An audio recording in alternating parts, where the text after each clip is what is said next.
blind side in his mirror. He's playing with the bottom here. Stay with the bottom. Big wreck in your mirror. Big wreck in your mirror.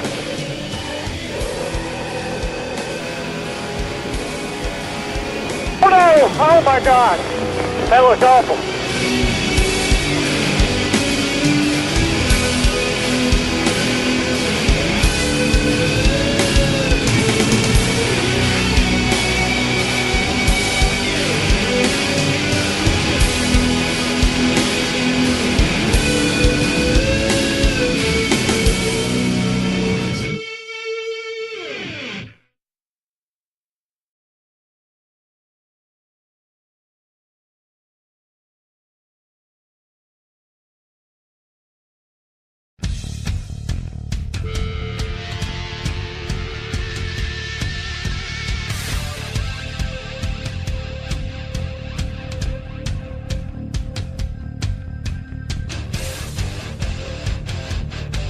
Good evening, ladies and gentlemen. Welcome to TARNATION TV.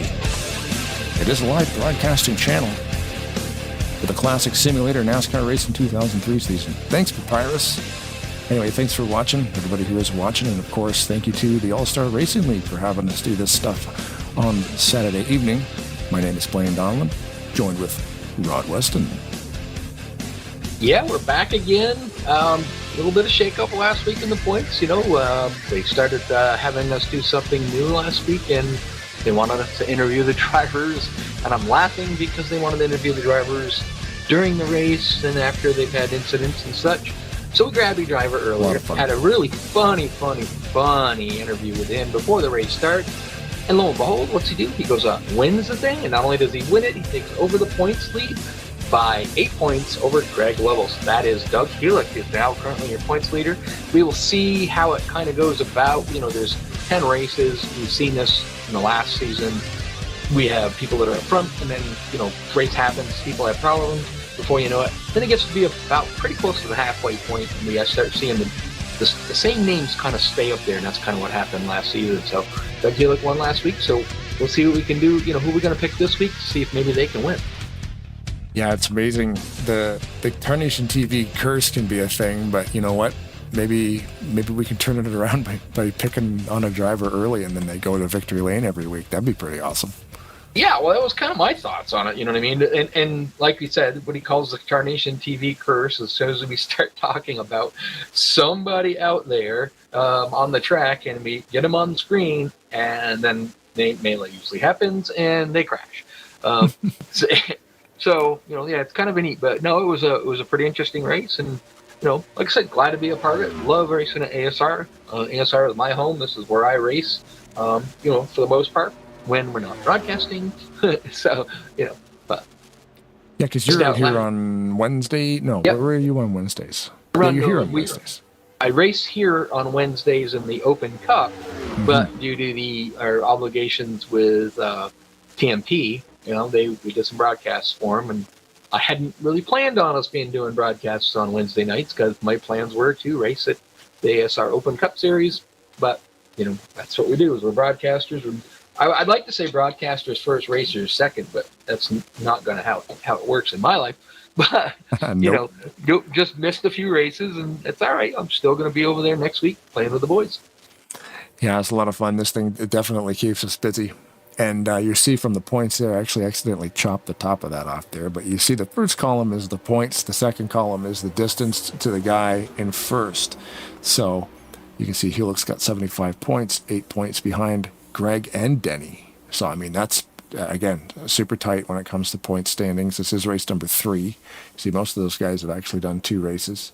And, yeah, away we go. 10-race season. So it'll be close all the way to the end, and these guys don't do any kind of playoffs. They don't do anything like that. They track points right to the last lap of the last race to see who will take this thing. So it literally comes right down to the wire, and without any knockout. I've always said it too. I prefer that.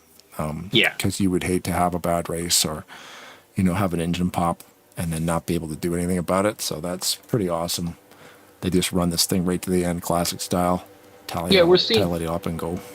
We're seeing that happen realistically in NASCAR. You know, Connor Zillage last year in the O'Reilly Series pretty much dominated the whole season. Won what they call the regular points championship. He just, dominated, and by all rights, should have been the championship champion. I never really looked to see whether or not somebody did, because I remember J-Ski used to do that when they first went over to this kind of format.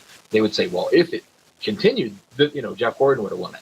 I don't know, mathematically whether he would have won the points championship or not. But got down. He was one of the 4 drivers and going for the championship over at Phoenix, and unfortunately, one of the other guys beat him. You know what I mean? And it's one bad race, and you lose the championship after having such a stellar season. Mm-hmm. So I know NASCAR, for realistically, now I've changed it up a little bit. I still would rather see it go, 100% like where it was here, just points, no playoffs. But they've kind of changed it up like the original. There's going to be, I think it's 16 cars that can go for a championship, but it's them 16 drivers get more points than those 16 drivers go for the championship in I don't remember, maybe a 8-10 round. I don't follow NASCAR that close as of late, but it's a little better setup. But they're not knocking people out in like a bracket series. They're actually they're tracking, much like the way Primetime does it, where they will like, exactly. Kind of just once they get to a playoff scenario, they bump all the top 10 or 12, they bump them up to 500 points and then continue to track their points. So nobody can catch them, but they're in their own grouping. So exactly. That's cool. Just the way. And the other thing about that too, it's the way they did it before was if you had a win, you got 5 bonus points. Mm-hmm. And now back then they didn't have the stage racing, so I imagine the stage races will probably have bonus points too. So it kind of worked out really good. So in the case of, like I said, Connor Zillage, he won a lot of races last year. He would have started, number 1 seed. He would have, because he won so many races, he gets a little bit of a buffer kind of thing. Mm-hmm. So, I like that. I forgot that our RLP did that. You know what I mean? Yeah. No, they did. But you'll notice here too on the schedule. Yeah, PRL Primetime. I'll get it right. Yeah. You'll see on the schedule here for next week, there won't be a broadcast actually because the wife and I will be in Toronto for the day. So since we're in Toronto, we won't be able to make it back. So next week, the race will still happen. You just won't be able to see it. I mean, I let David Chid know already. I mean, they can use another broadcaster if they like. That doesn't offend us at all. If they want to get their race broadcast, they can definitely hire somebody else to do it. But unfortunately, we won't be here doing it. But Tuesday we'll be here with the Maverick Cup Series at the Mexico City, the Cinco de Mayo. So, of course, we got to go to Mexico. And, of course, SMO is back, the 2006 Bash. Oh, boy. And that is the 10th of May, which is a Sunday. And the Bash at SMO is always a lot of fun because the point of that race is to demolish everybody. Oh, it's basically just have fun. It's all it is. It's all about having fun. It's a great race. And unfortunately, I have to race myself that day, my realistic racing. Well, hopefully I'm at home in time enough for that. The last one we had was, it was absolutely, it's a blast. And it's a perfect race. It's a chance for you to go out and blow off some steam. If you're out there and that damn Blaine Donovan guy, he just keeps running me over, and I've had about enough with him. But you don't want to get kicked out of the league for wrecking him. Well, guess what? They say it right in the drivers' meeting. You got a beef with somebody, now's your chance to take it out on them. And that's the thing, they call it the Bash because you are encouraged to bash. Yeah. So it'll be a fun one. We've seen John Wall go 26 laps down. Because not because he had issues, because he was just playing a game called Wreck the Leader. Yeah, he was just body checking everybody he had. Yeah. Yep. You were the leader. He was looking for you. Yeah, if he couldn't get you, he just let you go around and come up behind him and then try to get you again. Yep. He was literally just having a lot of fun. I'm looking at the chat, of course, Randy Wall. He's on there. Hey, Corey. Randy and Corey. Say hi to Corey. And unfortunately, Robert Breedlove said he's missing tonight's race. So unfortunate for him, he will not be in the field tonight. The old 391. No, 931. God, my number dyslexia kicked in tonight for sure. Yeah, RLP 391. We're on a roll. Yeah. Who do we lock on to?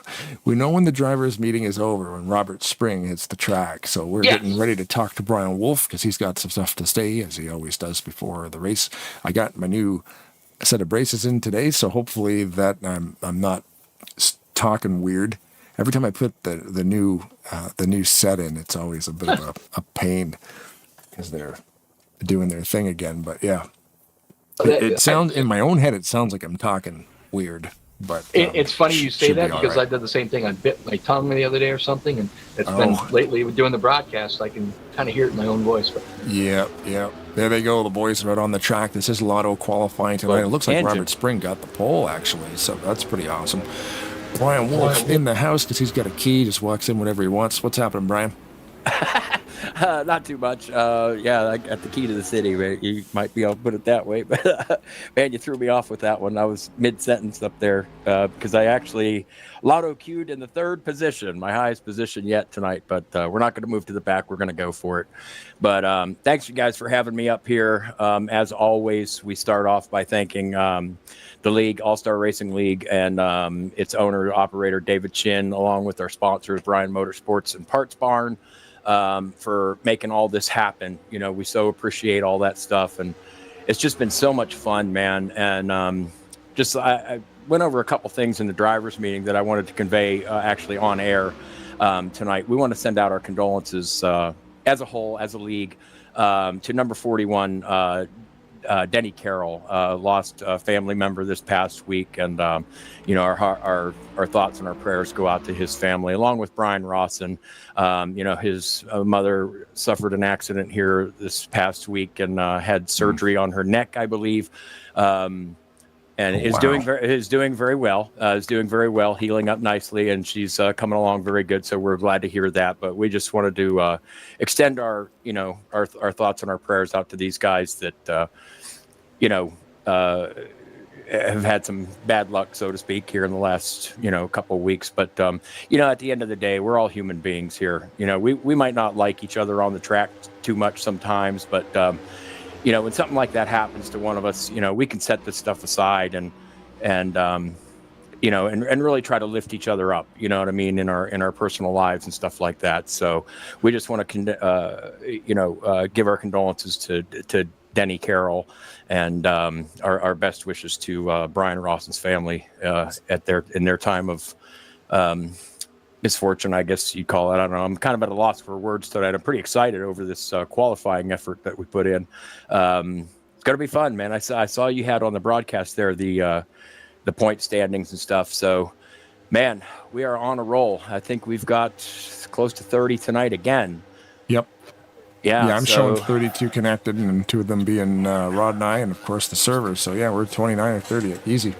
That's outstanding, and that's a good number. I mean, that's a good number. Sometimes when you got a full field, full 40 cars, it breeds caution sometimes. So, but I'm telling you, we named this series right, calling it the Elite, the Premier Series, because that's where we've landed.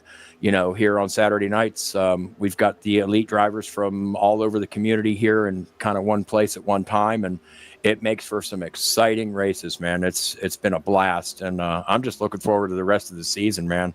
But right now, I'm ready to get after this thing, man. I'm ready to go.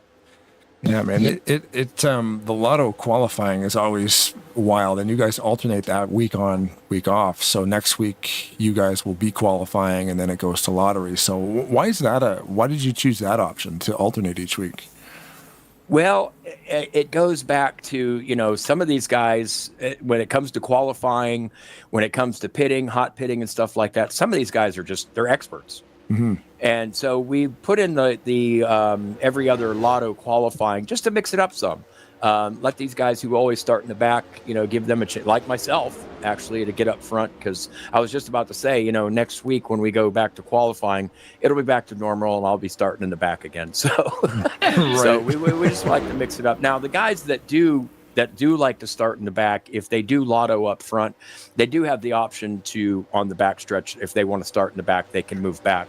But the only issue that I have with that is, and it's just me personally, is sometimes I forget, and I'm sure I'll probably do it tonight, I forget where my pit stall is. Right.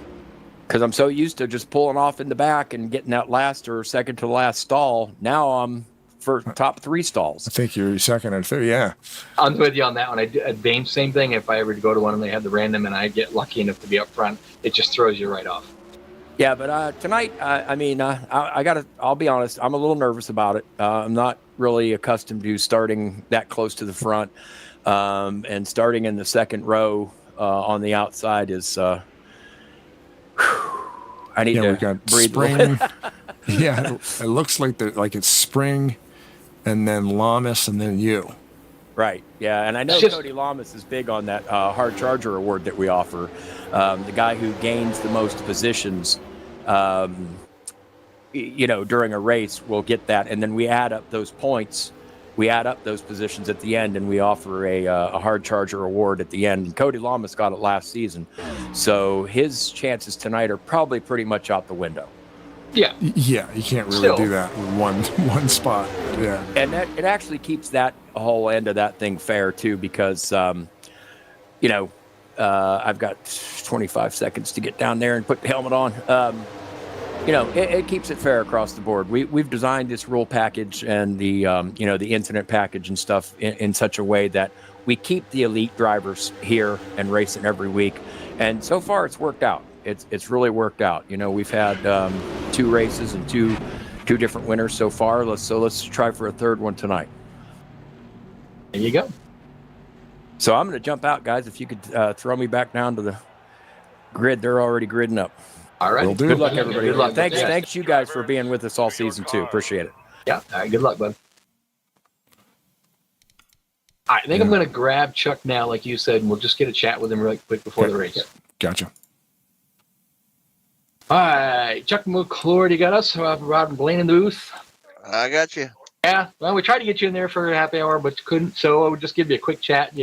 First question I got always is, what wheel do you use for this sim, bud? It's a Logitech 27, I believe. Oh, cool. So must be he's not running Windows 10, 11. Yeah. I know that's an issue, right? Yeah, it's a big issue. That's too 11. I know that you took the championship over to RTG, the Challenge Series, last season, and I know I've known you a while enough to watching you and long enough too that you are a heck of a Superspeedway racer. So. Last week Doug Hewlett got this interview early and went on to the win. Do you think your chances are, pretty good, seeing how you're up there starting on the 6th spot? I'm hoping you all were good luck like you were to him last week. That would sure be nice. Now, just trying to check to see where you are in point. Not good when I got to scroll down this much. Yeah, I'm not used to that either. Currently, it's like 22nd in points and 42 behind. So you need this good night tonight to be able to get yourself up there a little further up. After tonight, you're going to have today is the 3rd one. So you're going to have 7 more races to get caught up. So good luck tonight. Get yourself up there in the front. Get this win. We'll interview you a little later. I appreciate that. So you have a good night. Stay out of trouble. Thank you. Thanks, Chuck. Thank you. Almost got that figured out. I know you're always going to say something, and I try to get it right. Catch it, so not to drop it before you get a chance to say your piece there. Oh no, it's all good. Yeah, driving that Jack Daniels rig painted by Rob and Sullins, just riding the cockpit right now with Chuck on the parade lap.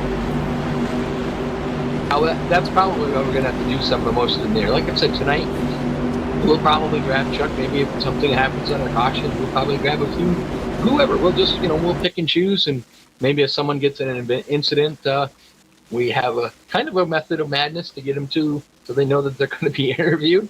Hopefully that works out well, and we'll get a chance to get some opinions on maybe, an incident and what happened in their eyes. Sorry. Yes. Kind of neat to see one of the cars I painted on the pole. That's pretty cool. Yeah. I got 2 in the field, one of them's up front, and I know Branstedter's back there somewhere in the 510. So. Yeah, he's 6 back in the inside line there, just behind Mike Brush. Cool. So the pace car has made that trip down pit road. Let's see if Robert Spring can beat out Cody Lamas for the start. I'm not too sure. We'll see. Cody's a pretty sly little animal. Mm-hmm. Yeah, I mean, both these guys we're gonna see who's gonna do it now. Green flag in the air. Robert was on it, but as you can see right there, Ulysses Sandoval's already giving him a push. Chuck McClure right behind him. That outside line really didn't get the start, but they got a good push started early, and that's going to help. Brian Wolf, I think he's probably going to have no choice to go forward due to that. He's got Greg Lovell behind him. He is going to push. Now they're making it 3 wide. Looks like Spring. Oh, didn't quite get there. Yeah, I was going to say he's got good company down there. He's got, Brush, Wall, Greg, and Wolf behind him. So kind of looked like Spring got kind of pushed off the corner a little bit there, and that line slowed down.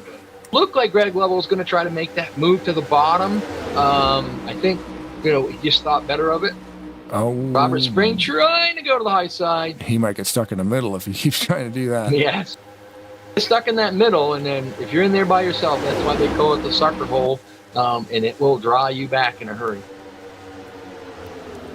I wonder if Lamas is a Lightning fan. I know he's a big Florida Panther fan. He's a season ticket holder, but man, the Lightning were on the verge of elimination yesterday. They're playing the Montreal Canadiens. They went into overtime 0-0. And the Lightning, that's hockey? Yes, and the Lightning beat the Habs in overtime. 1-0. In Montreal. That place shut up pretty quick. I will honestly tell you, I have never watched a hockey game. Oh, no? Yeah, man. The Tampa Bay Lightning, Florida's teams are amazing. It's wild for a state that doesn't get winter. Yes. You know what I mean? It's so crazy. Their teams are amazing. The Lightning have won a couple of cups. The Panthers have won a couple of cups. It's craziness. But, yeah, the Habs had them at home, 3-2 up in this series, and they went to OT and lost. So now it's going back to Tampa for Game 7. And then on Chuck McClure, we just talked to him a little bit. He's back there currently in the 3rd spot behind Ulysses Sandoval and Cody Lamas in the old Lowe's Chevrolet. Mm-hmm. Craig Hagley is behind him. Working on 2X, of course, when it comes to pit stop frequency, which means everything burns away about twice as much. So, but yeah, we're thinking, 18 to 20? Usually about 18 to 20. Right now, Cody Lamas is probably getting the worst gas mileage out of everybody because he's breaking the air. Brian Wolf is on the bottom groove there that did not really ever seem to get going. Kind of got shuffled back there. But like we said, at the start there, we saw Ulysses Sandoval just right into the back bumper, Cody Lamas, Chuck McClure right in the back of him. They really got that line pushed right out there and going. Obviously, we've done this enough. They all like the inside lane. That middle lane is where they want to be. And if you look at it, you can see it on your screen, there's actually 4 lanes out there wide. We don't normally get that way, and it don't normally work very well, but we do get 3 wide, and they'll do that all night long. 4 can be done. It's pretty tight, though, especially with the wash off the corners, right? Like the cars, if you're not focused, they do come up off that bottom line if you run that low line. And a lot of concentration to keep it down there, especially in a 4-wide situation. Everybody's got to be locked in. We do it for a little while, but you can never do it for multiple laps. Yeah, we are running the basically RTG version 4 that John Godfrey had made. Mm-hmm. And pretty much anybody that runs this track uses the same setup. And I would love to get in there and just tweak it just a little bit to make it a little better off them, too. I raced. Wow, big wreck back there. Racing back to the line. Oh, that's right, too. Looks like a bomb went off on the back straightaway there going into 3. We're going to go back and check that out. Stay tuned. It'll be Lamas, Sandoval, and McClure. Back to the line. This league, they do race back. They run pretty much the way the game was built in 2003. With the exception of they do give the lucky dogs, which the game never was designed for, but they have a way around that. The game, it is designed to do double file restarts, but back then, the double file restarts were the lap cars were on the inside, lead cars were on the outside. It looks like Ken's car is on fire. Oh, boy. So he's probably a good place to start. Here we go. Focus on the 55 of Ken Roberts, the Mountain Dew Green. Something happened in front of him, and he got tangled in it, so we're going to see. Oh, the Perry Bond got turned around, and yeah, Ken is not having a good day. Probably a bump Wow, draft gone bad. Or Car looked like it went through a shredder. Look at Rawson standing up on his nose on top of... Can't tell who that is. Yikes.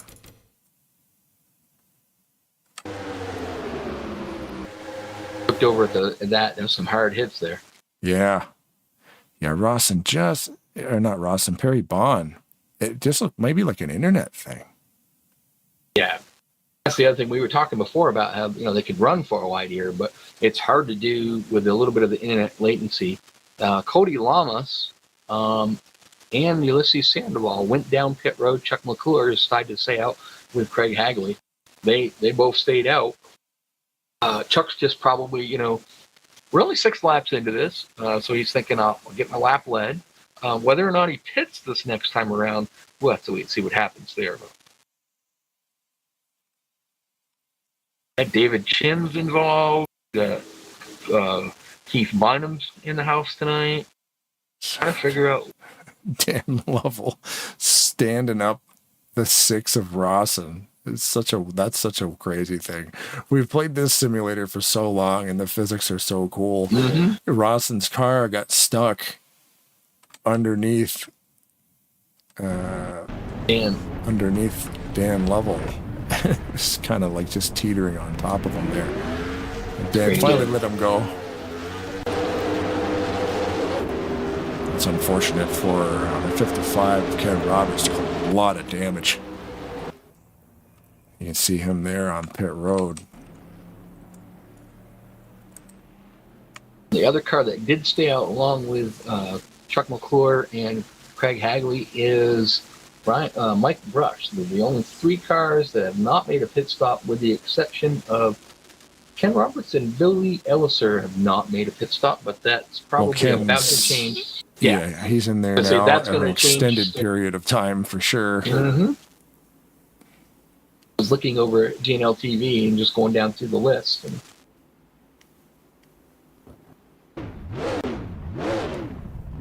Cody Lamas got that fixed. It looks like it was belting black smoke, this car. Curious if they can actually get this thing. It's running. It just fired up. That passenger side is demolished. It's probably going to be down a few cylinders. Yeah. Chuck McClure, Craig Hagley, Mike Brush are all headed down pit road. Cody Lamas, even, who pitted the first time down, he is coming down again as well. That would probably be just to top off. We're still early into this. They know, what they can do for fuel mileage, and possibly, pitting again. They know they can go at least maybe one more lap. That puts them with certain people maybe they want to be with and pit together with them. So Craig Hagley's taking no tires, fuel only. Chuck McClure took right sides only. They did start the car. Oh, the 55, but now they've shut it off again. Oh, they got her down. They fixed it up. Holy moly. They fixed the driver's side. There's no way they fixed the left side. They did. They fixed the right side also. They forgot to repaint the roof, though. Oh, it's got That's a good crazy. curve. That thing was puking black smoke all over the place. So that's interesting. Like you said, though, he will definitely be off pace. I do believe he has to be. I mean, after seeing all that smoke coming out of the motor like that, surprised they got that fixed up as nice as they did. But with a 3-race, in 3 races into the season, this will be our 3rd one. Mm-hmm. He is, I'm trying to find him in point. Who are you looking for? Ken Roberts.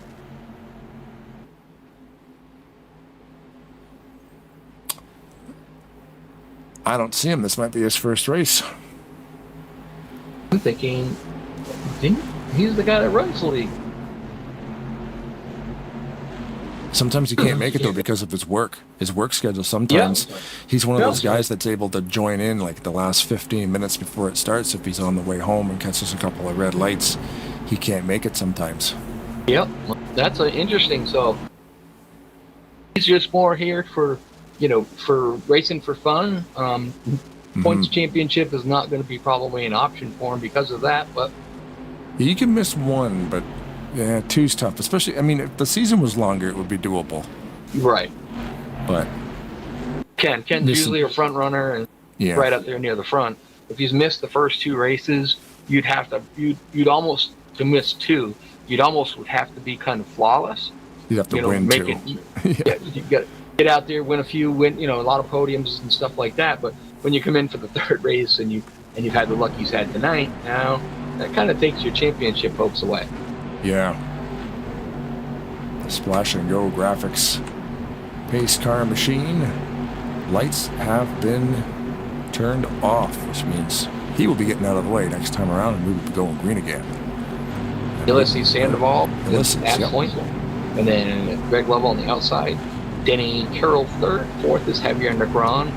5th is Randy Waugh, Corey. And 6th is going to be Doug Hillick. Now, I'm going to want to see where did Kobe Lamas come out of that, because he decided to pit that second time. He was back in the 24th position. I think just keep your eye on it. We'll get down there. We got a ways to go. He'll probably be pretty much near the front when he gets to the end. I'm curious. He talked about how he likes that hard charger one for passing the most cars, but I believe that's set up from your starting position. It is. Not from when you know, during the race. So. Yeah, it would be like, oh, hey, I qualified 38th and won the race. You would be the hard charger because you came the farthest. Yeah. He's started 2nd tonight in the lotto, so. Yeah, if they did that, you know, Cody would be pitting every time and then going to the front. Pitting every time, going to the front.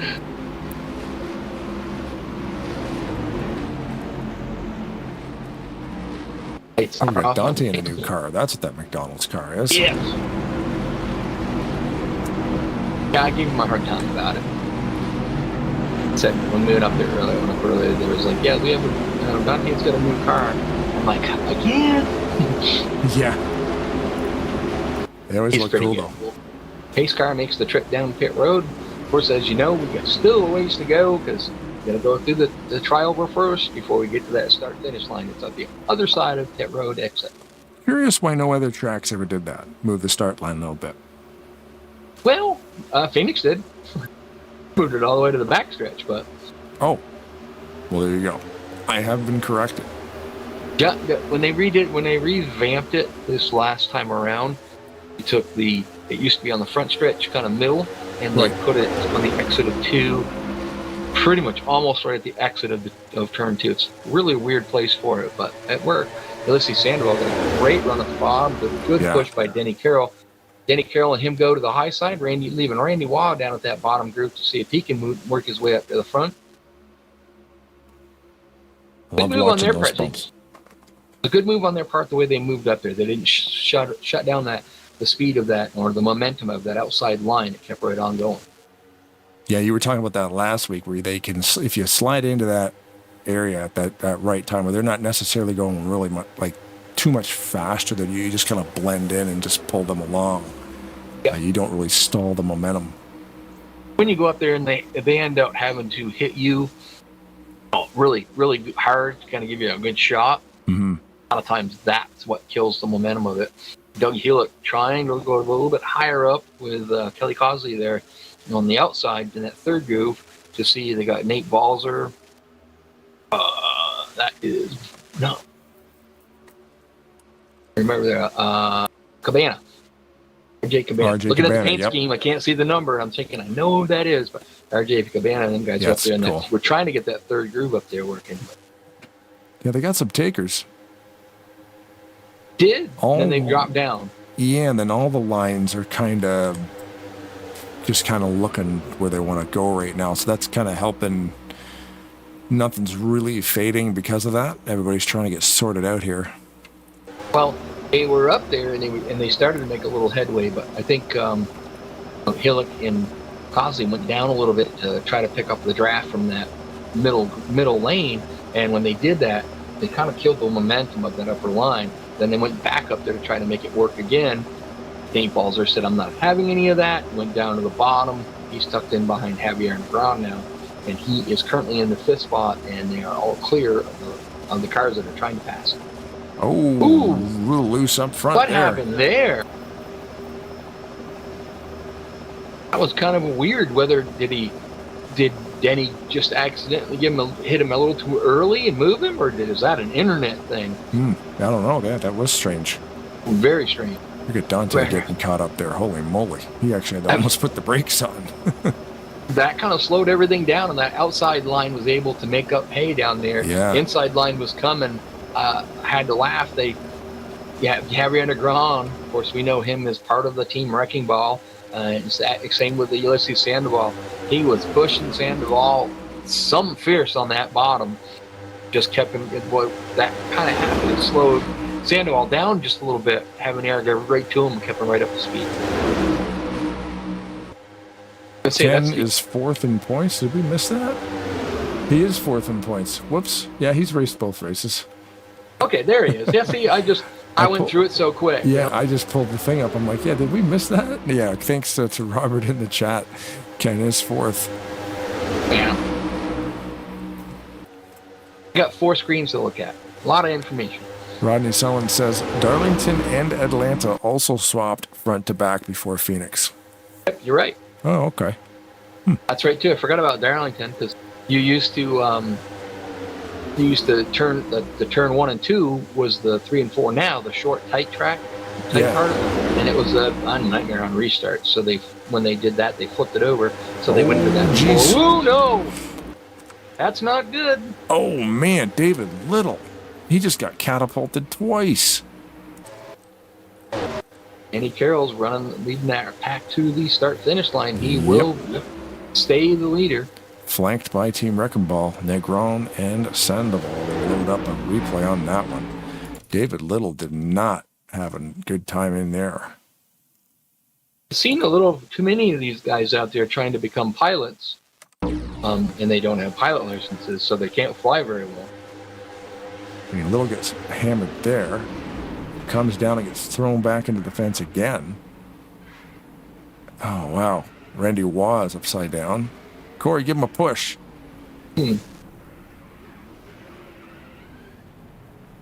Chuck McClure's back there, too. No, he can't have how problems. That started. Yeah, I don't know how that started. It was weird. Oh, it was just very tight quarters there. Looked like it happened maybe with Balser. Look at a helicopter view here. Almost looked like Cody Lamas just drove right through that and didn't hit anybody, but I wasn't sure. I happened to look over at the broadcast part of it there, and it looked like he almost made it through without hitting anybody. Yeah, it looked like it. They were pushing real good there, and then guys just got out of shape. Might have been another internet thing, turning cars a little bit sideways. You know.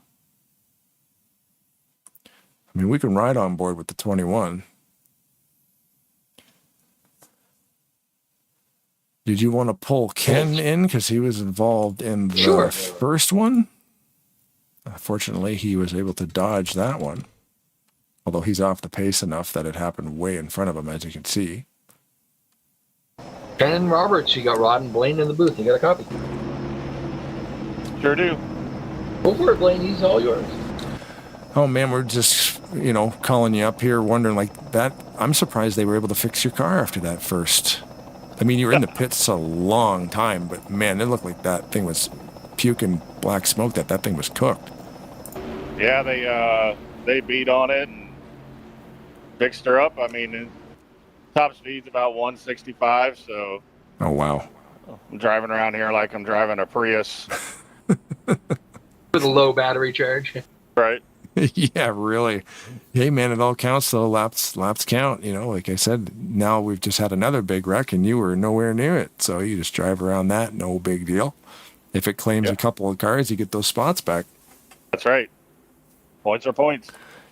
Yeah, that's it. We were looking for your name on the points list for some reason. We couldn't see it. Rob and Robert Breedlove in the YouTube chat straightened us out. He's like, yeah, no, Roberts is in fourth. I'm like, oh, yeah, he is. Okay, fourth in points. For some reason we couldn't see your name, but yeah, you're always here because this is one of the series that you actually assist running this thing.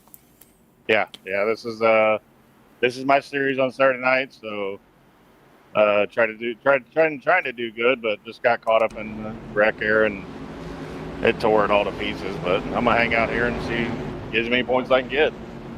What does the what's the post race like for you guys? Because I know when it comes to being an administrator, when the race is done, it's not done for you. Yeah. So once the race is over, we'll talk to the podium guys, get them straightened out, and then we'll take a 5-minute break. And then we go down in the review room and we go through all the cautions, all the incidents, all pit road stuff, and make our calls. Get a incident report written up, and I'll usually post it the next day. How long does that usually take? I guess it just depends on the amount of stuff that happens. Like if you get a flawless race, green to checkers, nothing happens. You're going through the pit stall stuff, I guess, would be about it. Yeah, I mean, we look for anything somebody pointed out to us. We usually try to check the pits when everybody pits, make sure nothing, anything too egregious happened, and go through all the cautions and that kind of stuff, and then I write up a incident report that I post. I post on Facebook on Sunday morning. Sweet, yeah. No rest for the wicked. You gotta. Yeah, the race is done, but you still got to go to work. That could be a late night sometimes, man. But it's awesome work that you guys do. I mean, there needs to be structure in these leagues, and it's great that you guys are able to do that. Yeah, I mean, I try to get everything wrapped up by Sunday, by noon, so the guys have the information. Get the points. I do all the points Sunday morning. So really, everything's done by noon on Sunday, and then we'll just wait till next week. A lot of rinse, repeat. Rinse and repeat. Awesome, man. Well, thanks for chatting with us, and we'll hopefully that motor holds on for the end of this deal, and you can pick up some good points. And yeah, I guess we'll try again next week, hopefully with a clean car. Yeah, man. We'll give her another shot. Hey, you guys have a good race. Thanks, Ken. Good luck. Good luck, you guys. Yeah, like I said before, we won't be able to be broadcasting live next week. I let David know that we won't be able to do it. Oh, it's great. Actually, I get a week off, but unless Andrew Miller, pick up Andrew Miller or somebody of them guys, and they want me to come along because I do it. But. Yeah, that would be cool. Yeah, I know. I don't know. Does Andrew? I can't remember if he's busy on Saturdays. I know he is on Tuesdays because he's over there with AOR.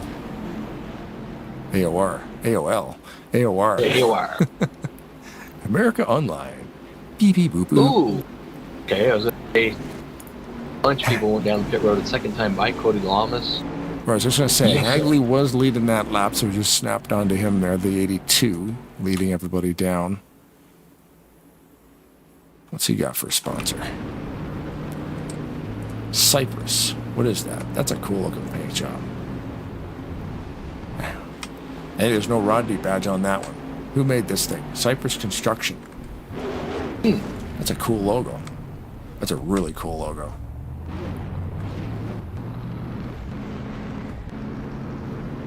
Cypress Construction. Little. Yeah, cool. Dave Little went down pit road, and I believe he sped it. Let me check that. Sped Black flag intentionally. Little, yep. It's got him showing on GNO for a black flag. And I guarantee you that's just an along this line penalty. Yeah, I guess if that's gonna happen and it happens under yellow, you're doing all right because you just go to the end of the line and you can see him there on the left of your screen. Everybody driving by him. Did a drive through the pits. Yeah, he intentionally sped on the pits. I believe probably what the purpose of that is to put him at the end of the line, get himself in the back of the line.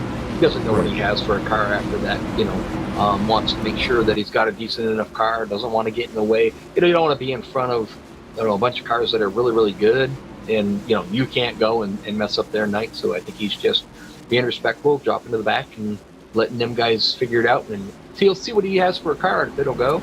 Oh, I see what you mean. Like he purposely might have done that just so it tells everybody, pass the 083 car on the high line. Yep. That way he's out of the way. I've done that before. I've gotten a wreck. I know I ain't gonna have a car that's gonna be able to go out there and compete, and I don't really want to ruin anybody else's night. So you just go back there and take your lumps, go back there, just try to see what you got, and then if it is good, you know what I mean, from that point on, then you'll keep going and you'll keep trying to go forward. But it's a good way to do it. Give yourself a penalty like that, and then then that way the crew chief in every single car will communicate that. So you're not just, you could just drop to the back too, but then at least that way everybody knows. Ulysses Sandoval will be leading this thing back, and we are green, the beginning of lap 19. Wrecking ball in the front row there. You got Javier on the ground on the outside. So do you think Javier's going to hold him up so Ulysses can slide up in front of him? It can happen. It's a possibility. The other concern that you have if you're having Javier on the ground, look behind you. You got Mark Paglia there. That he's a good pusher. And Kelly Causey, Balzer. Now wait a minute. You want to go? Wait a minute. Is there a guy in here that isn't good at? No, never mind. No, they're all good. But that Mark Paglia is going to be there and pushing Negron if he has the opportunity to. So. If you're talking a little about bit slow on that, but all the drivers are good, but some of the cars might not be. Like for instance, Ken Roberts running with basically 5 cylinder, or what is this, V8s, running with like 7 cylinders maybe now, doing 160, but that's not his fault. The car blew up. That was their intention. They did it right, and so there goes Ulysses up in front. Are you live? Because Ulysses did that a lap ago. I looked back to see what Dave Little did and didn't quite get up there yet. Yeah.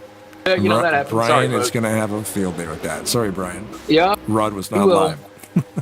Happens once in a great while, but it does. It happens to me. Keep hitting that decimal on the number pad to make sure I'm live-ish. It's very scattered today, I find. A lot of these guys are changing lines. We got 3 going. We got 2 going. We're down to 1. There's big gaps between cars, I'm noticing. Amazing how these guys do this. I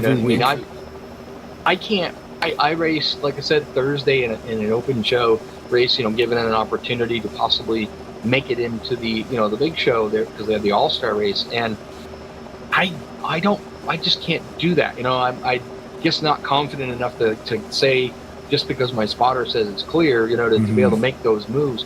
These guys do this time and time again. I bet you probably the guy that we know that has the least amount of experience out of this is your current leader right now, Ulysses Sandoval. He started this game 5 years ago. Yeah. He was really good at Superspeedway racing. Don't get me wrong, but you know what I mean? It's amazing how these guys that just make these moves like that. I think it's crazy too. Like, we race here every week, and now tonight it seems they can't get formed up. Right. There's lots of gaps. There's lots of lane changing going on. Nobody's really sticking in one place. The leaders are, nose to tail for about 8 or 9 cars, but then everything else behind. Like, look at that gap that just opened up between McCarthy and Bynum. It's just a weird air tonight. It's strange. Some of that can be, kind of an accordion effect, Biden being up behind Danny Carroll, and, something happened where, you say like Javier gets into Ulysses, Paglia gets into Javier, and that kind of transfers back sometimes, and then it'll take a car and slow them down because they end up hitting the car in front of them and not expecting to hit that car, and sometimes they lift a little bit, sometimes they lose that momentum. But I don't know. I said I'm not that great at this, so that's why I practice. I'm going to run on Thursday to get better at it. You're never going to get better at anything if you don't try. And that's the great thing about this being basically one of the best NASCAR simulators ever. It's like, some races will be 3 wide all day, no gaps, boom. And then tonight, people are just trying different stuff, and it's making for a different look. So, But that's the thing. You could run the same track with the same setup every single day of your life, and you'll never have the same race twice. no, oh, absolutely not. I mean, you have races where they just run 3 wide the whole thing, like you said, and sometimes we've seen these guys just line up a single file and just run. Just instead of going out there racing side by side, they figured, yeah, we'll just burn off some laps. But oh, look at that! Everybody's abandoned that McCarthy, middle. and Bynum all went to the top. And they did takers? it right, too. You know what I mean? You see how they did that. Very They didn't much. slow that line down. The line didn't go forward, Look mind at you. that. But, They're right back where they started. yep, Oh, no, they're not. they'll be out. They're coming out on that high side. I think you'll see. Then you get like Kelly Koza goes all the way to the bottom from the high side, high groove, all the way to the bottom. That momentum that you can carry sometimes like that, you just drive it down in there, and it looks like he's got a turbo and how fast he went up through there. What's going to happen though is eventually about here pretty soon that parachute's going to kind of come out, and he doesn't have enough people behind him to help push. There comes Hillock to help. Oh, that's And that just line crazy. might slow down a little bit. But you saw they had enough momentum. He went right up almost beside Denny Carroll, and now Denny Carroll's 3 cars in front of him. And that top line was moving. Bynum jumped up there, and then he was the only one left, and then he went backwards. Yeah, How fast It's it changes, amazing. It's amazing. It's like pulling a parachute sometimes when you get stuck out of that draft. It happens so quick. It's like boom, and then you just, immediately you just slow right down, and you're like full throttle, and you're like, what? Where'd my power go? But you Yeah. just got no draft. Draft Tired is of it. huge here, especially in the CTS physics. We're running truck physics tonight, so like the draft is massive. Yep, and it'll surprise you how much speed you lose when you pull out. It's so different. Mm-hmm. And we saw last week at Maverick on Tuesday where we're running Talladega, but they run Cup physics. The strategy is very different because the draft is so different because of the restrictor plates. Yeah, they don't There's still a suck way up to as win, fast. but you just need to know how to run that package, and it's a lot of guys are used to this package. Yeah, we saw a few other guys over there that ran over here and run the CTS physics, and they struggled a little bit. You saw that run, that Kelly Koza had, and it dropped it right down to the bottom, like I said, and it moved him right up there. You don't do that with the Cup. You'll get a run, but it won't last that long. Yeah, and Kelly's going backwards. You can see Balser, Kazi, and Bynum can't get anything moving on that. That bottom line today does not want to go anywhere. They're trying to get to the middle, but they're getting squeezed. Yeah, that middle lane, you can look at them. They're running pretty straight. You know what I mean? They're catching up to some of the lap cars that got caught in those earlier incidents that are just running together because 3 cars run better than one, and they're all pretty beat up, so they're just kind of running together. Yeah, I was looking at that second pack there just briefly. It was led by Cabana. He just went to the back of it. So, yeah, let's see here. 20... And RJ Cabana's got some damage on the back of that car. We've seen cars with the damage on the back of them still be able to be pretty strong as long as they got, they're in the car, in between cars. Yeah, if you got a couple guys behind you, you'll be all right. Lamas just got a little bit of a tap going into the corner. Just a late bump. Got him a little squirrely there. He saved it. Never lost any momentum. Now Hagley's trying to get that third groove going. He has got Bynum. He's got Ricky and Kelly Koza, and Nate Balzer is dropping back a little bit. But here comes Doug Hewitt up there with him. So they got 5 cars up there. I was kind of lead to it earlier, though, that inside groove, if you kind of take a look at them, especially when you see them, like looking from the nose of the car back, they're pretty straight. Mm-hmm. Cody Lamas pulls to the out. outside, Yep.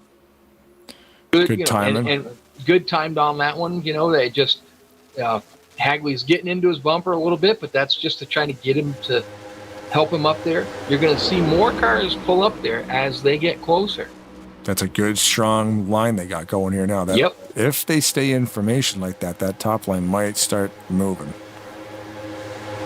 We're up to Brian Wolf right now.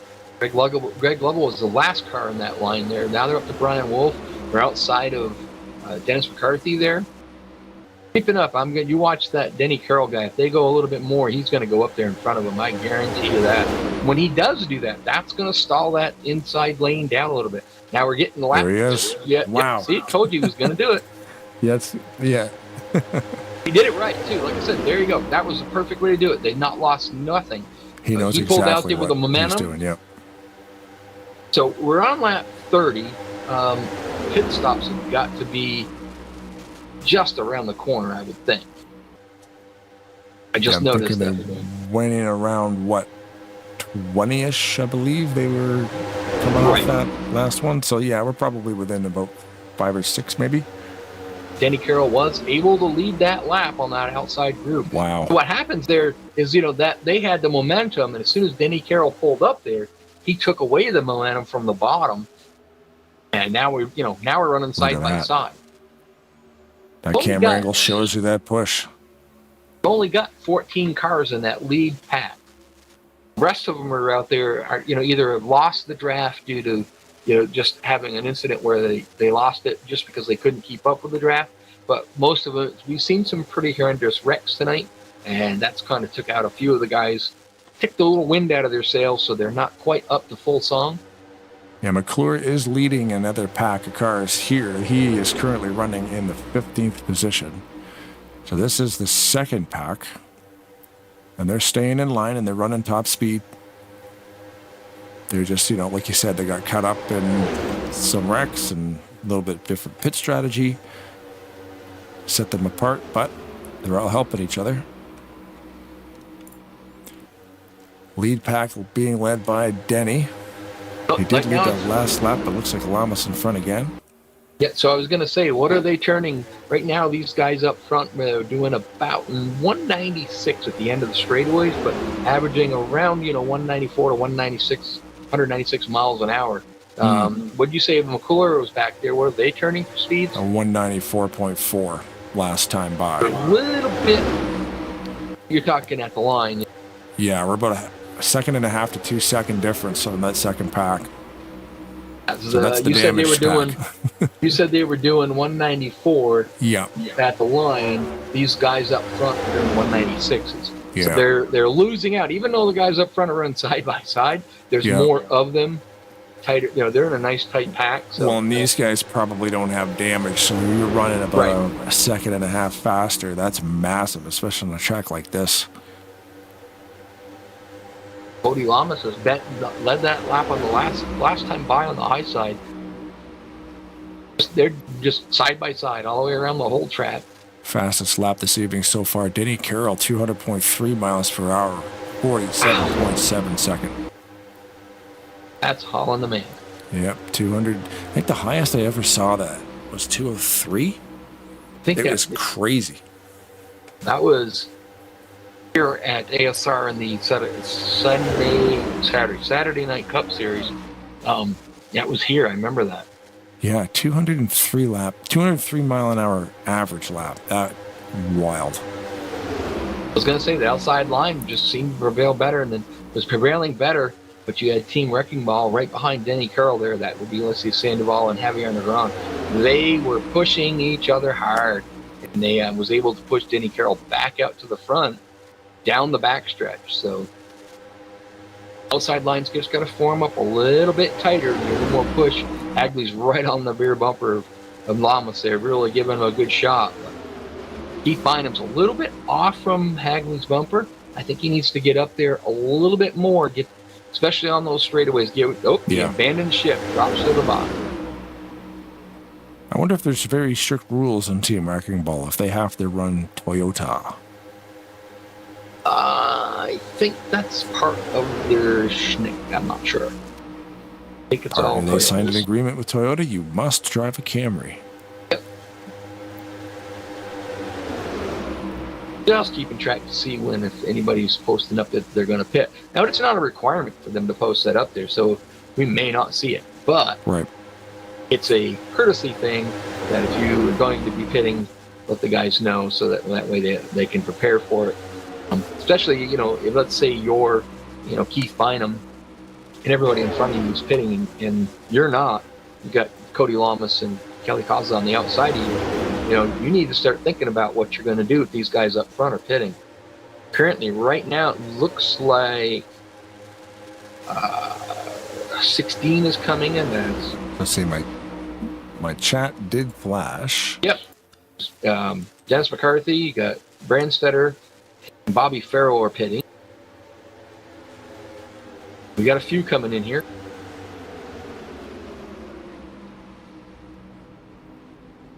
Is Keith Bynum, Mark Paglia, and Dennis McCarthy have all pulled down pit road. There's a second pack coming now. Uh-oh. Whoa, Bond out of control. Farrell around. Brandstetter around. Farrell in the grass. Nobody's coming. And all that happened below the racing line. That is not good for Mr. Bobby. And the unsponsored 16. You want to sponsor the 16? Get a hold of him. They'll put your logo on the car.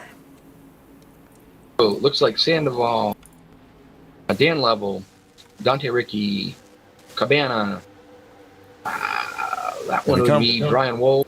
And yeah, there's a bunch of them. Look at that. Just going to say the rest of them because. Look at that. That was beautiful. Nice. That was artwork. A little bit of tire lock up on a couple of cars. Yeah, man. Perfect. That's like 10 cars. What is that? Four. Yeah, it's about 10 or 11 guys just come in there flawless. I mean, now you got to get to your pit stall. Let's see if Brian remembers. He was talking in the pre-race that he's going to forget where he's pitting. He's like third. He remembered. He's a racer. Now we go through the fun, confusional part, trying to figure out who's going to be the leader. Yep. Here's the race off pit road. Bird's eye view here. Everybody trying to get out of here. Look at that. 3-4 wide coming out of the pits. Sure, why not? Dennis McCarthy, didn't he pit you already? I'm trying to see. Yes. I think he might have had a penalty. I thought he was in on that last group. There's a black flag being shown to David Little. Currently putting Dante Ricky in first place. Yep. So Dennis McCarthy had a speeding penalty as drive through the pit. Okay. That's too bad. They had a really good pit stop too. And he was in a group with only 2 other guys, but you know, it's much better than being by yourself. Dante comes out of that with the lead. I was trying to catch up to him. Oh. David Chin has retired and so has Little, so that's another spot for Ken Roberts. You know, my heart goes out for David Chin because he just, I don't know what it is about this Saturday night deal. He just does the worst luck. I don't know if Dante Ricky is part of Wrecking Ball or not. I think he might be. Oh, really? I didn't believe that he was. Not 100% sure. Kenny Carroll goes to the bottom underneath the 2 Team Wrecking Ball cars. Dante Ricky drops down there. He sees that momentum coming, keeps himself out front. I could really go for a quarter pounder right now. And instantly regret it. I instantly regretted it when they changed it over to the new formula. I don't like it. Every time I eat McDonald's, it's just, I like McDonald's like for the coffee and the muffins and stuff, but man, the burgers, oof. Yeah. I'll have one every couple of years and I'm going, why do I do this? It should just go to Harvey's or A&W. Yeah. Oh, I don't know if you guys have that down there. Harvey's, not around where I live. Harvey's and A&W? Those are Canadian companies. They're good. Fast food. They got Arby's? No, Harvey. No, yeah, we have an Arby's. Yeah, roast beef, RB. Yeah, we have that one. Let's see, Sandoval able to make that high line work. Should, the way that momentum's going, should take the lead this time by. I should get a hold of Sullins and get him to make me a Harvey's car. Somebody was running an A&W car. I do remember seeing that. Like the root beer. Speaking of Rodney, he painted me up a Jagerbomb car. Yeah, looks cool. Really, that thing is so cool. And then he painted me up a new one for my Wednesday night deal, which I've got to get posted up there on the site so that guys can see it. But that thing is just beautiful. I recall you going off about like you will never drive a red car. Yeah. Yeah, you're like, and that Jagerbomb car is like, there's like no red. It's all greens and yellows and beige. They say that. We are not red. Say that, and then so last year my cart was Dodge Challenger green, so like a bright light yellow green kind of thing, and picked up a sponsor for next year that's called the Wheel Shop. Their colors are red. Oh. So the top of my cart body is red. Oh yeah. It looks good.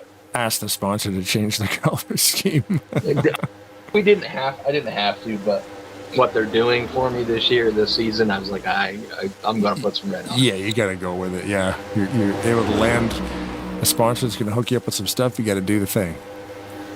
It's a really good sponsorship. So yeah. Yeah. Speaking of really good sponsorships, Bryant Motorsport Auto Sales and the Parts Barn. Absolutely. Sponsoring the broadcast. I can't say thank you enough. David Chin and the whole group over there doing that for us, letting us do this for them. Thanks for choosing TARNATION TV.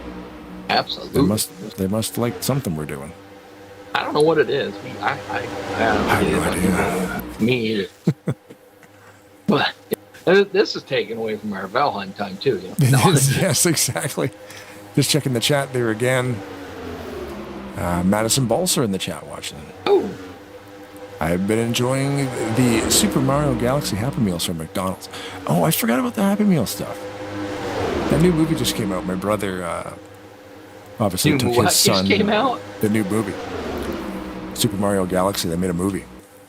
Oh, boy. Because there's the video games that are, the Super Mario games are always the best games ever. They have been for 40 years now. But the new movie that just came out was, my brother took his son, which is obviously my nephew. They went. And I'm like, why didn't you ask me to go? This movie's hilarious. I'd have gone to see that. With my little, 4-year-old nephew, probably thought it was the bee's knees. Well, you say it's the best game ever, but none of the older people are playing Valheim either. So. That's true. Yeah, I just mean like every time there's a Mario game, it just is always going to be good. Oh, yeah. I don't know how they do it. They change it up like crazy every time, but it's always good. What a race we got going on in the front here. It seems like one lap, Ulysses Sandoval gets out there and he leads a little bit. Yep. Then Dante Ricci comes up, gets a good shot from the bottom there, gets out there. He's taking a lap of, a little bit less than Ulysses Sandoval has. Ulysses Sandoval's kind of winning more out of this thing, but they keep making time up on that bottom when they get tight and right. Right now they're not so tight and right, but. Well, you see some of them, Kelly Causey's in the mix there too, right behind Javier and Ulysses, and he was near the back at the start and found his way up here, able to get out of those wrecks unscathed. Same with Dante. I mean, Dante was in, and not a lot of trouble, but I think I'm getting him confused with Dan because I have a similar color car. Dante Ricci started in the 27th position, so. Oh, did he? Yeah, right on. Yeah, see, that's lottery. Like, Dante does not qualify back there. He's one of the guys who knows all those tricks to be able to qualify really, really good. But when you were at the mercy of the coin toss, good luck figuring that out. There's some more lap traffic. We got Randy, Elisor, and Roberts. And 3 cars there, pretty beat up, and they've been just nose to tail. All match. just turning laps, Like you said, we've had a few retirees since the incident happened there. So, when you look at it, Ken Roberts has made up a couple of positions. Currently, right now, he is 1 lap ahead of Randy Waugh there. So, Randy's just trying to finish out the race, but he's middle of that pack there. But he's still, ahead of Randy Waugh, and he's the same lap with Billy Elliser. So. When it comes down to it, you might see Ken try to see if he can make up at least 1 more position. That might help him a little bit more in the points later on. Kelly Causey makes his way to the front and will lead that lap. First lap led for Kelly. Where did he come from? He came from behind Javier. Yeah, I know. He was in the high side, moved down in front of that low side. Made the right move at the right time and found his way to the lead. Well, see what it is that Chevy, more aerodynamic. They needed that Chevy to get down there to get that inside line going faster. Oh, no! Dante Ricky's around. Looks like a bump in the middle of the corners there. Yes. Well, that changes your top three. Race back to the line. Yes, it does. We were getting within pit stop range, too, so we're definitely going to see a cycle. Yeah. Built his Big Mac right off the hood. Yep. No lettuce, none left. All gone. I think that was just more of a, bump in the corner, unintentional bump in the corner, but it just happens. And it's how tight these guys are running too. And they're so consistently doing this, but you get that just to get a little bit off. We'll probably get the best view of this will be slow motion from the sky. You can see they're not 100% squared up, and that's probably the problem. Pretty close though. Yeah, and it's barely Denny was right there, just a little tap. The Dante goes around. Big hit there, Javier to the Negron to that outside wall. Man, he hit that wall awfully hard. Car just hooked. Oh yeah, I got body slammed by Hagley.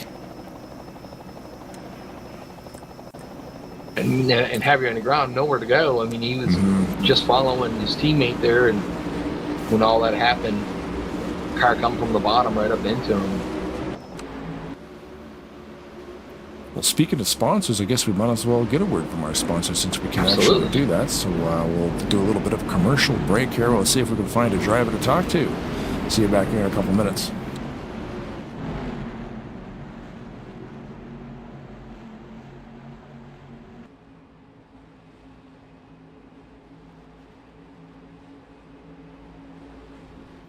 For Grandma.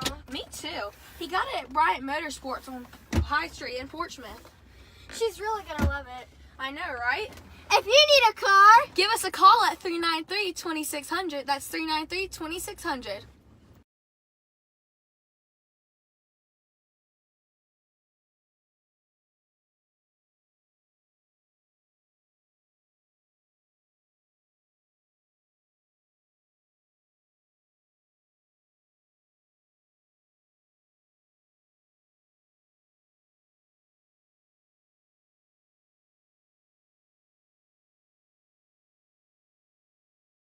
At the Parts Barn Used Auto Parts, we're crushing cars and prices. The last Saturday of every month is half price. We pull for you, or you pull your own and save even more. Call or search inventory at PartsBarnVA.com. The Parts Barn, Suffolk and Portsmouth.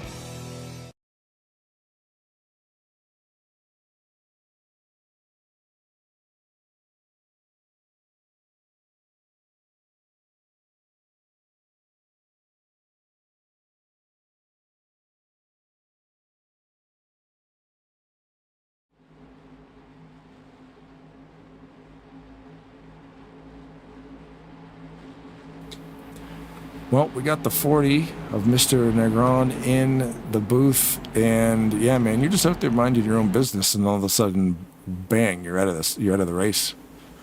Yeah, me and Ulysses was doing real good up front. You guys are doing great. Yeah, I was hoping Ulysses would have went down low a little earlier than he, because I was guessing that there was gonna people gonna drop low, so I wanted to drop low, but he wanted to take a few more laps before doing that, so we got stuck in the middle right there. I saw Dante Ricky spin. I thought I sped up towards the middle to see if I could, eventually get right through it, but then I got swiped. And I thought I just had damage, but then right after the damage, they said, "Oh, you got an engine problem." Oh, yeah, really, eh? Engine problem. Your engine is sitting where your transmission used to. Yeah, it's all stuck in the firewall. Yeah. So I was hoping they would just bang it out, but when I got closer to the pit, they said, "Oh, you got engine problems." I love the pit crew sometimes. It's like the car is completely demolished. It's barely running, and he's like, it looks like you cut a tire. And I'm like, no, I cut more than a tire, bro. Like, there's no motor left. The roof's gone. We got nothing on the back of the car. The hood got ripped off. Like, yeah, no, it looks like you cut a tire. Yeah. Yeah, a little more than that. You listen to the Jimmy Johnson spotter pack, and I love it. You know, the Chad Canals starts giving you a hard time about, you know, I really wish you would stop wrecking these cars, you know. Tearing up these cars, buddy. Oh, I love it. I love it also on the pit road when they change the tires. And, oh, we got a problem. We lost a bolt. Yep. Yeah. Lost a bolt on a car that's got no side panels. Yeah. Like it matters. Like, yeah, the bolt's the least of our problem, boys. I don't even think the thing will hold fuel anymore. It's beat up so bad. Yeah. But like I said, it was going good for us. I don't know if I love that pace scheme, but I think I'm 0 for 2 with it right now. So. Oh yeah. Like it's bad luck. Yeah, I'll try anything. I've been doing a lot better. What do we got on here? Traveler whiskey. Yeah, they say it's just speedway. You never know when you get caught up into something out of your control. Yeah, especially out here, right? Everything happens so fast. Yeah. And you going into the night, you know, you were 13th in points, about 34 points back.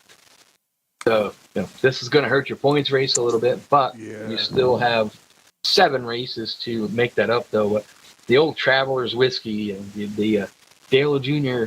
paint scheme that favorite driver, and I can't even think of his name. You have that problem?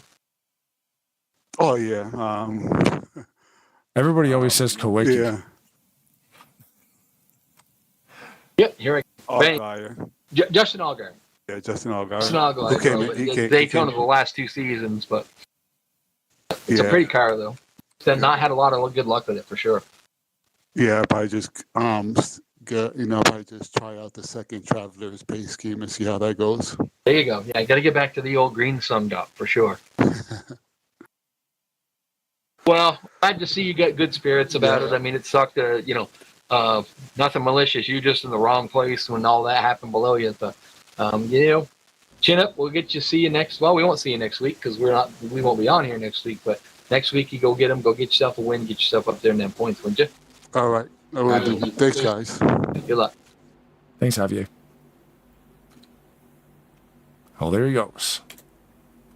Yeah, that's unfortunate. They're running a great race. I mean, Ulysses up there, and it's just like you said, wrong place, wrong time. Like you said, nothing malicious, just racing stuff happens sometimes. And I got a little loose, and around she went, and we got caught in the slingshot. Bang. It was kind of a bump draft just gone wrong, and I don't even think Denny was intending to get into the back of him. It was just it just I don't happened even think that it way. was a bump, really. It was just they were just on each other, like so close to each other, and it just lifted the wheels up a little bit, and around she went. After all of that chaos, people coming in and out of the pits, pitting, whatnot, we're pretty close on fuel from here. I think everybody that pitted would probably be able to make it. We got Kelly Kozla out front, Keith Bynum on the outside, Nate Balzer, RJ Cabana has been around the front, but he hasn't been up there. Cody Lamas, and then that looks like Brian Wolf in 6th. Is that?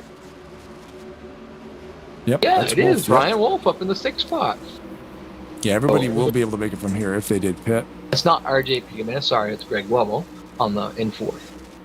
Rawson got a black flag. Oh. Under yellow, so that'll be along this line. Kozla got a little bit of bump in the back here, but they straightened it all out. Kozla got a great start, and all the balls are. Hagley a down. Oh my! Did they save all that? I was trying to. No, yellow's up.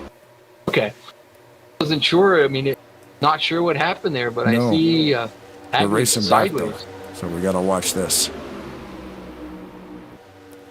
Good move by Bynum. Look at the push from Lovell. Holy moly.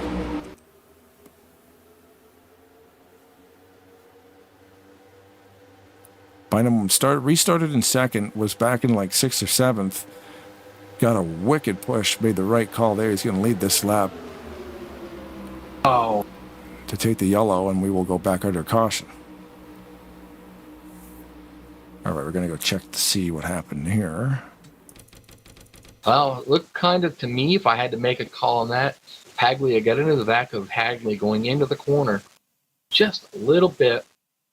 It caused Hagley to get sideways. Of course, when you get down on the lower part of this track, he was down on the infield, ended up coming up in the Dante, Ricky, and a few others, and it didn't go well. Hagley didn't come out of it too bad. He never really lifted and was able to keep the car going.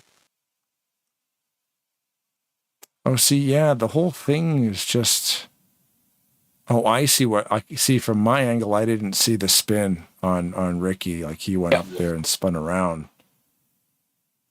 Those two cars are blending together. It's like there's some weird, weird graphic stuff going on with the shadows. But yeah, see, that's what I saw. I was like, oh, cool, they saved it. Not noticing that, yeah, like Dante got around and actually, that would have been the reason because he was actually out of control.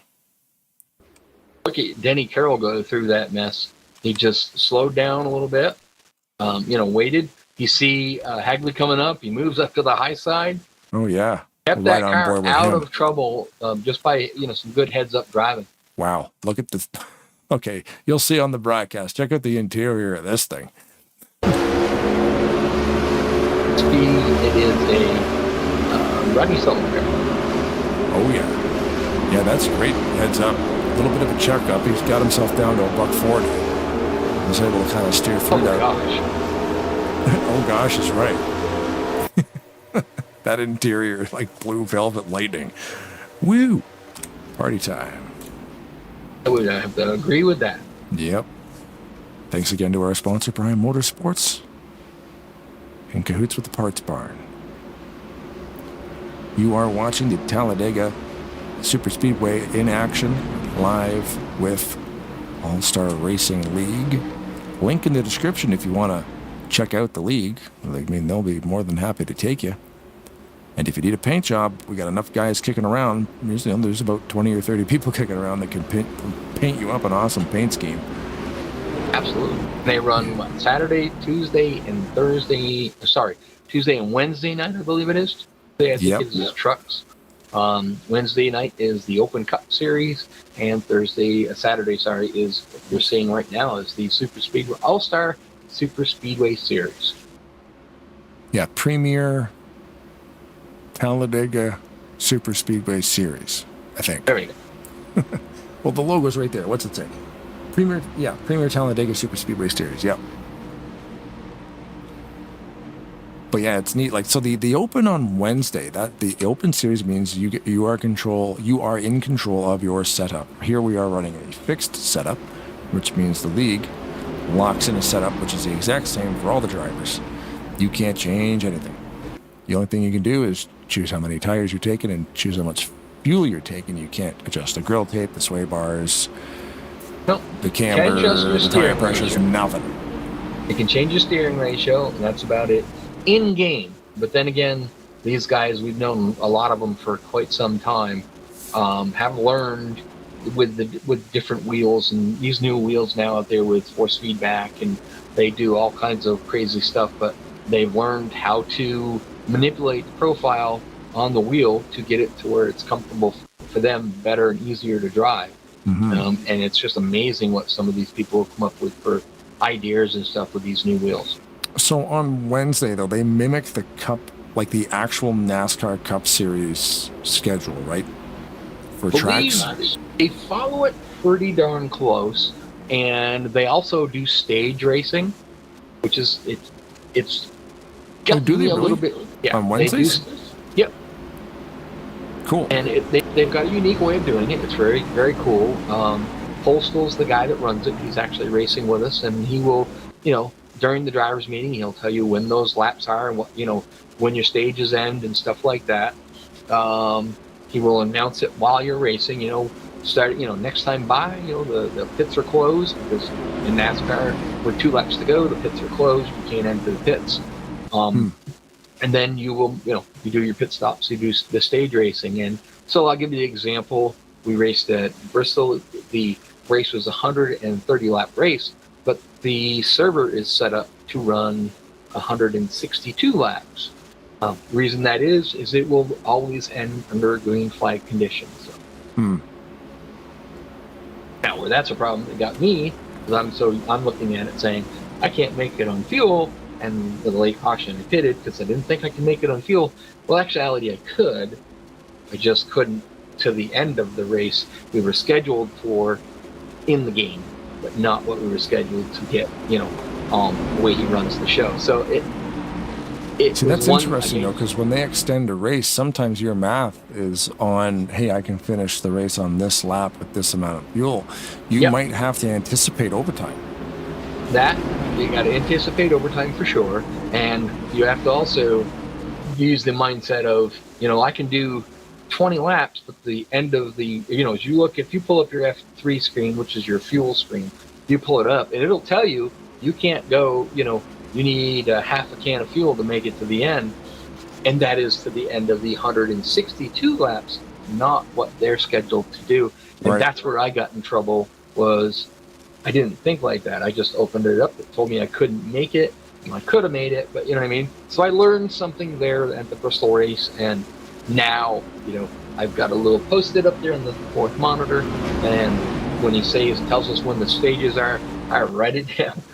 So, and that's every Wednesday. So the track changes too. So you really need to know that track to know that fuel mileage. They or just make sure you're always full. I mean, yes, but like I said, we had pitted. I don't remember how many laps prior to it, and it's one of those situations where, I was off because I wasn't used to it.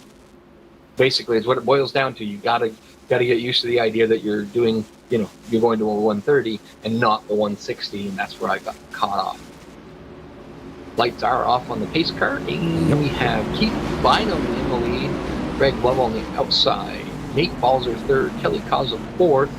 That would be Brian Wolf in the fifth spot, and then we have Doug Heelick, last week's winner, back there in sixth. See where Chuck McClure is, because we interviewed him earlier, so he's in seventh right now, so he's right there within striking distance to win this race. He's only got 10 laps to go from here on out. It's going to be a drag race now. Absolutely. Unless your name is Brian Rosong, Ken Roberts, and Billy Ellis are right. They're going to have their own little drag, and Randy Waugh, I think, is part of that. I don't know if he's in part of the Bang Up group too, but we got a few drivers out there. They're going to have their own little race going on for the latter positions, just because they both got caught up in a couple of the earlier big wrecks that we had.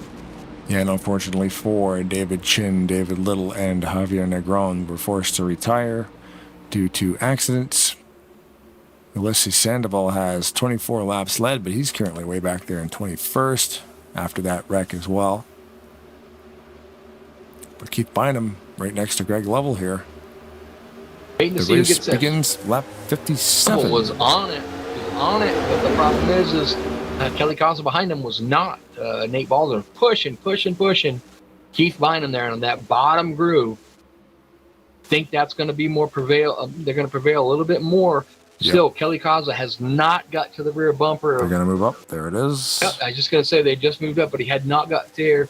Doug Heelick was just starting to push Kelly Causa there just enough to get him going back up to speed. But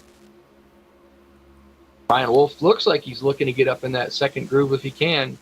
Able to do it, sneaks it up in there. That leaves Chuck McClure on the bottom with, who's he got behind him? RJ. Looks like RJ Cabana and Mark Haglin. Mike Brush, and then Danny Carroll's back up there working his way towards the front. And Danny was able to stay going after that early wreck too. We were watching, Rawson's car get stuck up on there, and he was actually upside down for a little bit, I do believe, but yeah, the car's still running good. Dan Lovell currently sitting in 14th at the line. Focused on Brian Wolf there at 4th. And Wolf, so far right now, has been having a pretty stellar night. Started up front, said he was going to try to stay up front. Kind of got in the mid-pack there, during around the halfway point. now it's time to turn up the wick, and he's right there in fourth.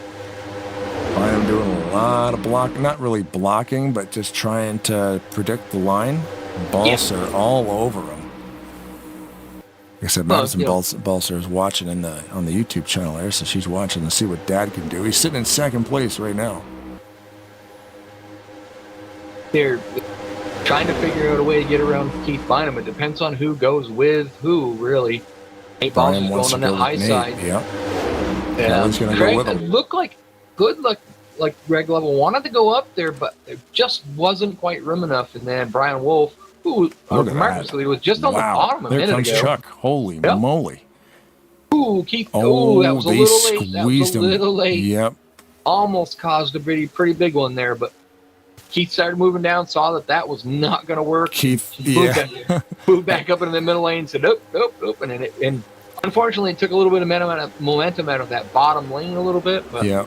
Keith give him a little bit of a squeeze, like throw the elbow out a little bit and see if he could spook him, and it worked, because if he wants that low line now, he can take it.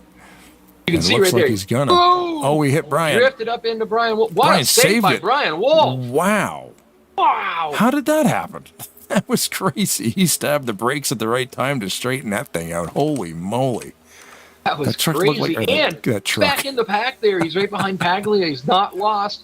He lost a little bit of momentum there, but he's not out of this thing yet. We're coming up to about 6 laps to go here. I can't believe I said truck.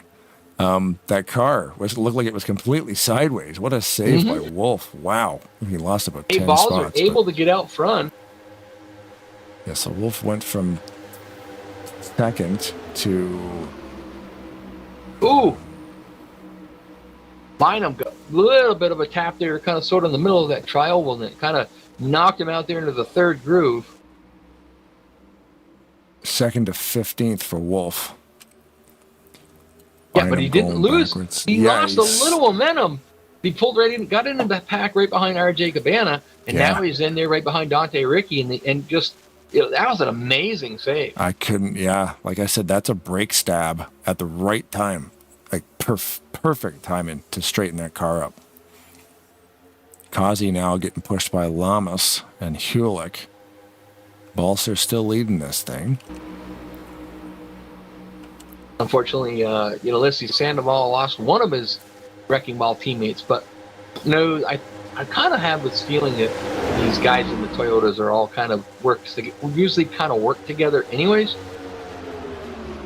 I think they do that just till they get down to the end of it, and then if they're 3 wide, it's all for one. But Balser and Kazi side by side coming out of turn 2 onto the back straightaway. They are pushing on that bottom groove. I couldn't see the top groove just because of the way I was seeing the camera angle, but they are doing the same thing. Ooh! Apron. Simultaneous apron trips down there. Yep. One way to cool the tires off. I think the yellow paint does that, right? I've got to do something. Yeah, I think the yellow paint is a little bit less grip. So it's not the greatest thing that you want to do in a turn at a super speedway is hit that yellow paint, but it's not these guys' first day. They know what they're doing. 3 laps to go. Kelly Kyle's out front right now. Cody Lamas back there at second. I wonder if Doug Hewlett currently in the third, but with the momentum on that inside line, he may not keep that. We'll see. That inside line just has not got that momentum back working. They're dropped all the way back to Dante Ricky. It looks like Ricky was going to come down, but he decided to wait just a little bit on that one. I mean, they will move down, but not now. I'm thinking in another couple laps they will. 2 laps to go. And Here comes Cody Lamas. I'm wrong. I said everybody leaves next couple Kelly laps Kaza. and then they do it. Everybody leaves Kaza out there all by himself. Dante Ricky goes Yellow third flag group. is up. Oh. Did they take it? Oh, that'll be interesting if they did. I think they did. They're fanning out. That might be the race right there. That's the race right there. So we'll go back and see why the yellow came out, and I believe Lamas is going to win that. Cody Lamas, Doug Hewlett, last week's winner and current point leader, and Ulysses Sandoval third. Wow. Billy Kaza made out all right on that, just due to the fact that everybody abandoned him and he was stuck out there in that second groove by himself, was able to get back down to the bottom and get himself back into the 4th position and didn't lose as much. So did you see the cause of the yellow? He did not. There's a lot of bumping and grinding going on back there, but I didn't see what happened. So we're going to find it.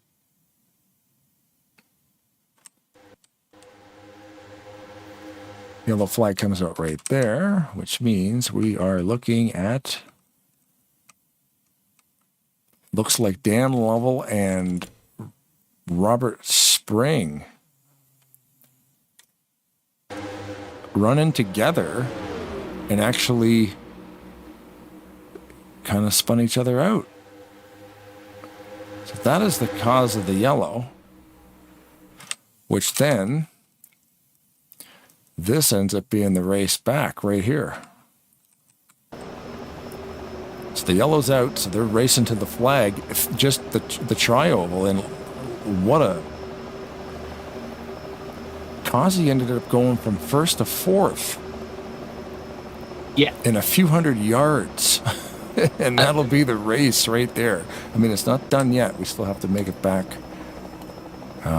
I don't believe we will see anybody pitting, especially Cody will not be pitting. No. Wouldn't that be something? I gotta get tires, guys. No, you're gonna win the race, bud.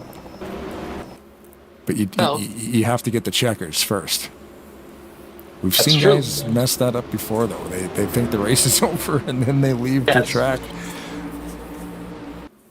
I can't remember who did that. I've seen it happen a couple times. That was the one night that we. I think it was Cody Lamas. Was it Rawson or Lamas? I want something. So one of the guys did that. Late caution situation like this. They thought they had came and got the checkered flag. They pulled down to the infield, jumped out of the car, and. And we're like, wait, the race isn't done? Like, nah, mate, you're last now. He's like, oh no, one more lap to go. But while we're waiting here, I see we got Randy Waugh down there waiting. Let's have a try with him real quick. Cool. Randy Waugh, you got Rod and Blaine in the booth. You got a copy? Hey, guys. Come in here and complain and okay. Bust out everybody. Yeah, you got kind of involved in that stuff a little early, and it didn't look like your car was all that straight. No, it was. We were like me, Ken, and Billy were like somebody in a three-legged race with one leg. Yeah, well, then of course you were one lap down to them, so that didn't help your cause out at all either. No, that's why I went ahead and parked it. I couldn't improve my position, and really that was kind of fun running back there with those guys. And we just did our thing, and we knew we couldn't get any better, but we stayed in there. I guess if you're wounded, it's nice to have a couple other guys that are wounded also. You can all kind of just limp along together. Oh yeah. It was a lot better. Cause, if I'd been by myself, I would have I couldn't run 160 miles an hour, I don't think. Oh, yeah. Wow. Nothing more boring than just out there driving around on this track by yourself. Occasionally, every about 3-4 laps, the leaders come by and pass you. And they're, even when they pass you, you tuck in behind them, you can't do a darn thing with them. Yeah.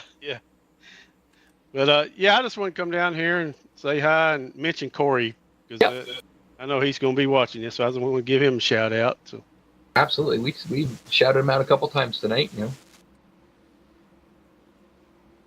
Well, I appreciate that, guys. Y'all have a good one, and I'll see y'all next week. All right. Well, good luck next week. Not the night you wanted to have, but there's always next week. So good luck, bud. Oh, yeah. Thanks again. Thanks, Randy. And hello, Corey. Corey Waugh, always watching. Yep. Good old dad. And doesn't always watch it live, but if he doesn't watch it live, he watches it the next day. So. Yep. So we're still creeping around here under caution. This is going to be for the race, and hoping that, Cody Lamas doesn't run out of fuel, or, or Doug Hillick, or his modem decides to go to sleep. Yeah. Oh, wouldn't that suck? That's the thing. You know, like, oh, you won the race. I'm like, no, you didn't. Got to take the checkered first. Absolutely. Crazy things can Anything happen. can happen. And I don't know what their rules are here, but I do know in the realistic world, with 2 to go, you can't push other than, you know, like that down Daytona and Talladega or a drafting situation. If a car dies, you cannot push it to the start finish line. Right. Another car can't do it. Now after the race, that's different, but they have rules against that.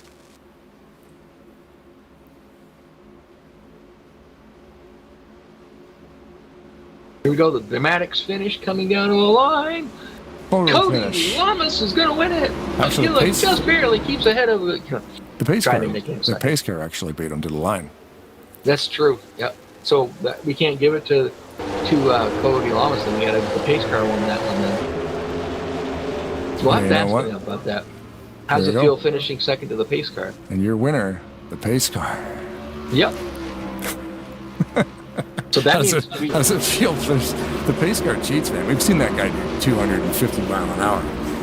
We've seen that gal do it. When we put Madison in there, she was hauling it. Yep. Was not afraid to do it. So if we had to do that, just look over at the broadcast. That's good.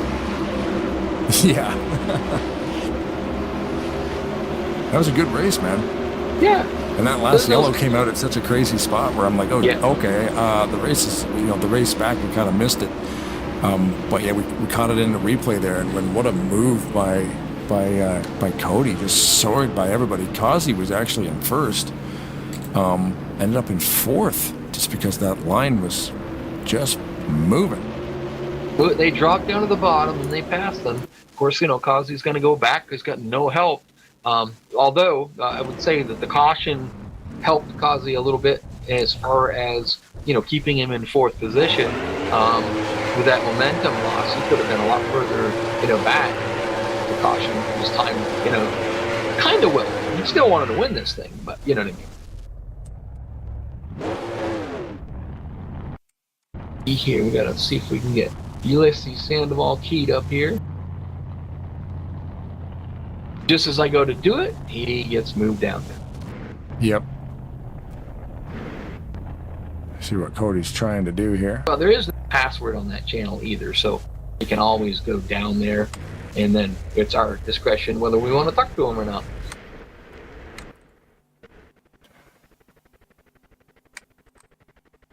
He's even got it written down in TeamSpeak.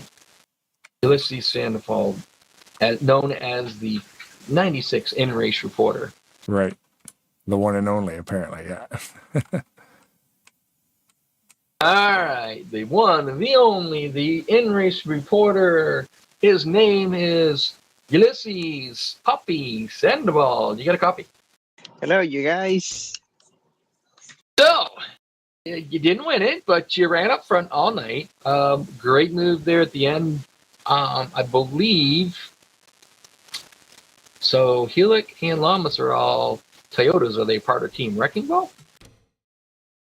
Oh yeah, he and here's the funny thing: both Cody didn't know that dog was part of the team, so he just realized that until now.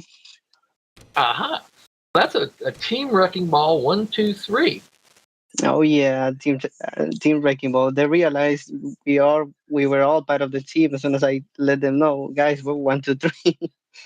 Yeah. They were like, wait, Cody's in the team, and Cody was like, dog is in the team. I thought it was just the two of us. That's funny. Cody. Your team doesn't even know you're a team. Yeah, yeah, it's kind of like that. Sometimes we have moments when they're like Cody Lamas or Nick Gunter, they say, Javier Negron or Keith Bynum, they're bailing against me. I'm not gonna work with them, and I'm telling them, dude, that's your teammate right there, and vice versa. These guys gonna complain about Cody Lamas or Nick Gunter about the way they're racing each other, and say, dude, get along with each other, your teammates. See, I didn't notice whether the caution had came out and then you guys made that move, or did Cody actually kind of head down there, you guys all tucked in with him, and then the caution came out, so you guys were, in the perfect position to, get the old Team Wrecking Ball 1, 2, 3. Yeah, the car show came out as soon as we entered the trial, and Cody did a move instantly. I think it took me by surprise as well, because I was looking at the moment that the green flag, changed to a yellow. So yeah, I didn't expect Cody to make a move that so fast. So that might have been it. It was pretty cool. Now I'm trying to figure out where is. Let's see. I gotta find you in points here, and you're not in the top 10. What's up with that? Yeah, too bad that I missed the first two races. I've been busy the last few weeks, so I haven't been able to race. And I thought we have a chase or a playoff, but turns out we don't. So I guess it's just I'm just here to help the boys and race the guys hard, because it's funny after all. I'm having tons of fun racing on super speedways, racing over here with the boys. Ken Roberts and the guys. Good level. Good moments we have here. And Talladega is such a track, right? It's unexpected. You don't know what to expect every lap. One lap you will get break, thinking you're done having damage, and I had damage, and turns out that my car was still drivable to put it on third place. That's very cool. Blaine, do you have any questions for the Puppy Sandoval? Well, that's interesting with the damage thing. That's, that just shows that it's not over till it's over. Some guys get damaged and quit, but if you keep on putting along, your podium finish can still come of it.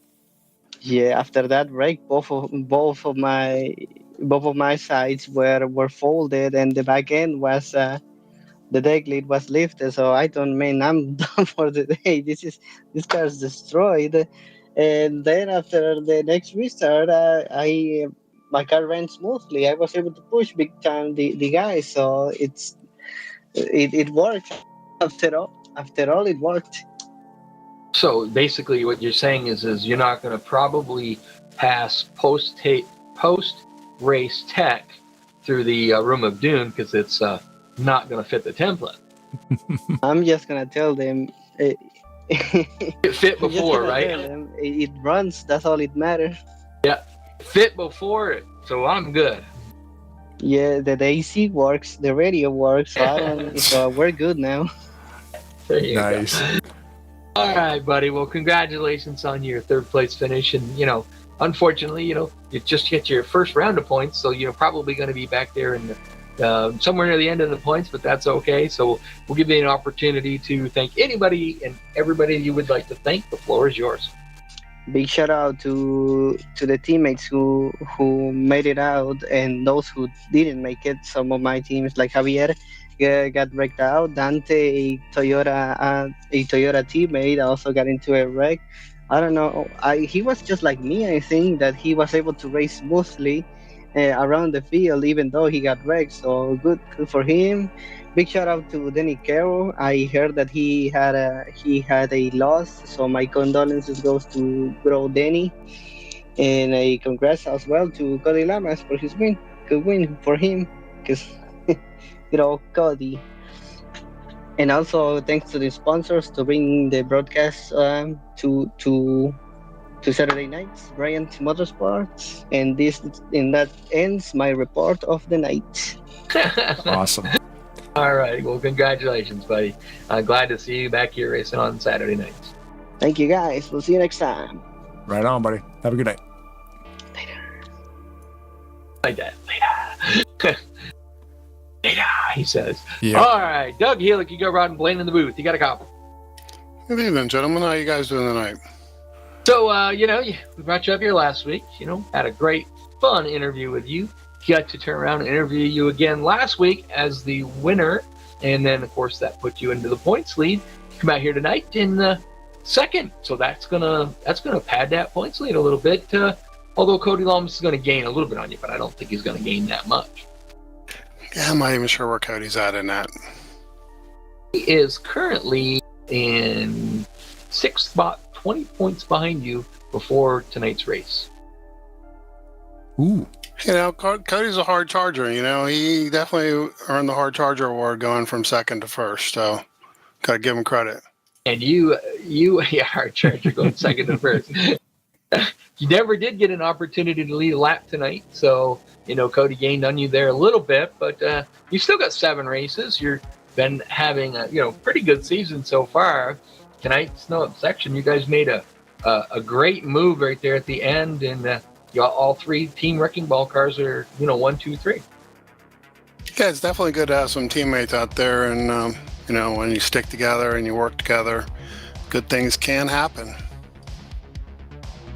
All right. Well, we're not having the fun interview we did last time. He was picking on us on there last time. But Lane, do you have any questions for Doug Hillick, please? Are you a fan of the lottery or actually running the qualifying? Do you have a preference? I mean, I haven't quite mastered the low lap times. I mean, I'm fairly decent with qualifying, so I think I can probably be in the top 15. And if you're lotto and you have a shot at just about anywhere on the field. So I like variety in the spice of life. Nice. Well, that's exactly what this is then, because next week it's the opposite. Yeah, but like I told you last week, Doug's got to take a couple weeks off from Saturday racing. So I'm not sure if we did give provisionals. I'll have to talk to Kenny about that, but sure would like to get one to stay at least in the top 10 for a couple weeks. But I can't remember. Yeah, it is fun, so it doesn't really matter. I mean, it'd be great to win a championship again. I've only had one in my illustrious racing career, and I think I was a truck series back in the PRL days. Yeah, I think that's what that was. But yes, I do. I remember that, the old purple truck. I'm not even sure what I was driving back then. That was on I would say it was Sunday night IPS Excellence, but I think it might have been that. I'm not too sure. But either way, the bug car was out there spraying everybody again tonight, and it was in the back, it was in the middle. Sometimes I was like, okay, I'm not going to get anywhere, and then next thing you know, where'd everybody go? Yeah. Well, congratulations on finishing second. You still got the points lead, but like you said, that may not stay that way just because hey, we all have lives. So give you a chance to thank anybody you'd like to thank. So the floor is yours. So far, appreciate you guys broadcasting. You guys do a great job. Thank Bryant Motorsports for being the sponsor for you guys and this league. All the drivers that participate, class acts by everybody. It's nice just to go in there and really not hear anybody griping and groaning about each other on TeamSpeak, because everybody makes a mistake or does something, but this group really keeps their P's and Q's really well, and just a bunch of good guys out here. And always thanking the military for doing what you're doing, keeping us all safe here so we can enjoy what we do. And thank God for letting us have fun. There you go. Well said. There you go. Doug Hillick, second place finisher tonight, current points leader. So we'll look forward to seeing you in 2 weeks. We won't be here next week, but to do the broadcast, but you guys will still be racing. So see if you can't go out there and, keep these podium finishes going. Yep. I'll actually be back almost this week and the following week. So I'll see you guys in 3. Oh, okay. Enjoy your time away.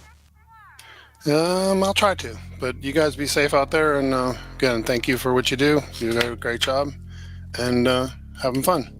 All right. Good job, bud. Thank you very much. Have a good night, Doug. I'll be funnier next time. Promise? Probably funnier next time. Whoops. Oh, you moved the room into the other room. I was trying to grab him and I... That was funny. Anyway, so Cody, you got Rod and Blaine in the booth. You got a copy. What's up? So, last ditch kind of move there. Got down then underneath the Kelly Causey and was able to take out the win there. Didn't have any problems in the last 2 laps. I mean, pretty much dominated in the last 2 laps there. Yeah, I heard somebody say that I think there was wrecking in the back, and then I was like, oh, well, 5 seconds later, I was like, oh, that probably won't be a yellow, and then boom, there's the yellow, and at that point, you gotta just go for it, and, we had Doug and Ulysses behind me, and, hey, it worked out, so that was nice, I can't really complain. Yeah, you led 11 laps on the night, which is pretty good. You're back there coming in tonight, 6th in points, 20 points out behind Doug Hillick. But we know he's not going to be here for a couple of weeks. You're going to be chasing down that Greg Lovell, Denny Carroll, Ken Roberts, Terry Bombard. He wasn't even here tonight. So all them guys in front of you, you kind of put a hurting on them. Yep, should move you pretty close to. I would think you're going to be right up there somewhere around in the 2nd position. Yeah, I'm just taking it race by race, and I've been climbing the ladder. I posted a little GIF in the last points post of just slowly climbing up the mountain, which I'm kind of used to doing over here, thanks to not missing a few races. But yeah, it felt good. Feels good. Hopefully, we just keep going up, and pretty interesting race from my POV. Not sure about from you guys' POV. To me, it's the best place in the world to be doing super speedway racing. I thought it was pretty awesome, yeah. Yeah, unfortunately, Lotto Q gave me 2nd, so I was able to get the hard charger of 1 position in that race. So that was interesting. Definitely a different view to have no cars in front of you at the start of the race. But I saw a lot of good guys up on the outside line, so I figured I could lead a few laps until the first yellow. And then decided to go to the back. We see that. And I was like, why not? And then I realized, wow, that first wreck killed a lot of guys. Yep. So, and you did a great job avoiding all of that, too. I see you pretty much, kind of just slow down a little bit on one of them there and just kind of go, okay, you guys do your thing. I'm just going to drive mine. Yeah, I hope my goal, I've always remember back in the, I told Sepp, my goal is always get good onboards of wreck avoidances if I'm back there. Get free camera views. But yeah, those 2 wrecks happened also then back there. Those were little doozies. I haven't had to miss a wreck that close in a while. That was kind of fun. And then I believe I restarted in the back after topping off behind like 6 or 7 damaged cars. And that was a doozy moseying in through there. And I was lucky to just keep the lead pack draft. And then we just kind of hung out and chilled until pit stops, which were a little hairy because I had I believe the 510 pulling out of his box when I was coming into my box. So I had to stop. And that was a little, wish somebody had a yield sign out on pit road or something for that. But yeah, just one of those races where kind of everything just went with the flow. So you weren't second guessing, you're out there, you decided to, to go in, top off, try to go to the back there, and then all of a sudden you see these cars, spinning and flying all over the place. At that moment, you weren't second guessing, maybe I should have just stayed up front? When I was coming through the damaged cars, and I realized this race has a good chance of calming down. Yep. Because once after a few wrecks, usually that's when you go forward. And I was lucky I was able to keep the draft. I believe I think it was Greg who was the last car in the lead pack, and I was able to kind of catch up to him. And then I was just able to ride around and cruise. There was a lot of bobbing and weaving tonight, I will say. Yeah, we were talking about that in the broadcast. The pack was very unstable, so I was just very happy. Yeah. I was just very happy to just kind of be able to chill and watch everybody else do their thing. And stay out of trouble and come out with the win, so there's nothing wrong with that at all. Blaine, do you have any questions for Cody? Yeah, can you tell the Florida hockey teams to calm down? Because we go to overtime, playing Montreal, in Montreal. Lightning beat them 1-0 in OT. Now they're going to 7 in Tampa. I know you're a Panthers fan, but Why is Florida so good at hockey? Yeah, I have to say we learned from Tampa, and took off after them, and then we have our success. That's crazy. Yeah, I love how playoffs. Florida has these teams that Well, just like. it's one of those things where you want to root against them because it's Tampa, and then you're like, Canadian team, one more left, baby. I don't like the Habs. Like, who cares if Montreal loses? But it's like, it's one of those where you have you've seen those memes of like folder if this person loses, memes of this person if they lose, or memes of this person if they lose. So it's like which has better quality memes to give out on the old Twitter. Yeah, I have a philosophy of why they're so good at hockey down there. No They love state income tax. They love their air conditioning. There you go. Betcha. Yeah, they're used to being cold. You live in it all year round. They go out there and they get in the cold, in the summertime, whatever. They go out there, it's hot. They go in, enjoy their cold room, because you don't want to heat the ice rink up, so they got to keep it nice and cold. It's funny because all like the cold teams up there, they come down here to the south, but then like all the southern teams go up to the north for the summer to get their vacation homes. You don't have to pay income tax in Florida? Nope, no state income tax. Oh my and that's God. what the Canadian media always complains about it because they're like, players are signing for cheaper but making more. Yeah, exactly. Hey, my God, we're a We'll have to move to destination now, Florida. right? What can you say? Texas too, right? I believe Texas is another one. I think so. Yeah, it's a couple of southern states. Man, But yeah, no, the playoffs have been pretty good so far. Been enjoying them. Definitely nice to, it's one of those like it's nice to have a break, but then it's like, damn, you're seeing your Facebook memories of the last 2 years of like all these exciting games you went to. the blast from the past. Yeah, but I'm enjoying it. Hopefully the round twos are even better. His are all ice hockey, mine are all racing. Yeah. There you go. Well, that's the thing here too. Like you said, the hard charger. Well, Brian mentioned that before in the pre-race, how you always get the hard charger work because you always like to start in the back. Then on lottery, you end up second, and you still gained and got first to win the race. I think that's so awesome. Yeah, I looked back there. I was like, well, I'm sure Nate probably is gonna have a good day back there climbing up there. I'm not sure where he finished, but he started back there. But yeah, no, they said in the drivers' meeting that you have to stay in the room now for lotto queue for make it fair for everybody. So maybe it's the secret Cody Lamas rule or something, but we'll just have to try extra harder when there's actually qualifying and starting back. Well, I'm just checking too here. The stats coming into this race, you were sixth place coming into this thing. Roberts had a horrible race because of engine failure, or not engine failure, just he got stuck in that huge wreck. He was able to finish the race, but the guys that were in front of you, Doug's leading. So yeah, you're gonna get a pretty good hop on Doug Hulick there in the first place overall. Anyway, going into race number 4 next week. So yeah, some awesome points at the right time. And I mean, the way the race ends too, at the right time. You're just right place, right time. Yellow comes out, boom. Yeah, I think I can safe to say I've won, and my 3 wins here came in pretty much every category, from fuel to actual pass at the end or leading, and then now under yellow. So I guess there's really not much what's left to cover in that department. You just got to keep winning. Just keep showing up. Maybe we'll do a back-to-back again. See it like last year. That's what you need. You need to do some back-to-backs there. Guarantees, that you do go out here with the championship, If you finish first, no one's going to catch you.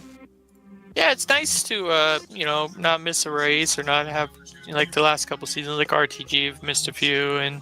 But this season for ASR, I'm going to be able to be there all the time. Friday night, I'll be there the whole time.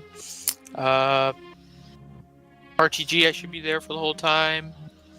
So we'll see where we can shape out in those series. Yeah, and you didn't help me push me to the front there at Thursday in that open show. What was up with that? Yeah, I unfortunately you caught me on one of my rare nights of actually trying like really hard. And now Ulysses loves to joke with me. He's like, you tried really hard in the open race and got wrecked. So then now you don't try really hard in other races, you win. So he's like, see, don't try so hard. There you go. So we'll have to deploy a happy medium in that department. All right. Well, congratulations on your first place tonight, and we'll give it a chance, for you to thank anybody you'd like to. So the floor is yours. Thanks you guys for broadcasting. Thanks for Bryant Motorsports league sponsors. Make sure to get those in. The first two I didn't do it. And every time I always say that. So it's always good to have. It's good to race, good to fun. Thanks for everybody to racing in. And hey, when's the next one? When's the next broadcast? See you Tuesday, Thursday. Yeah, we'll do be it here all over again. Yep. For sure.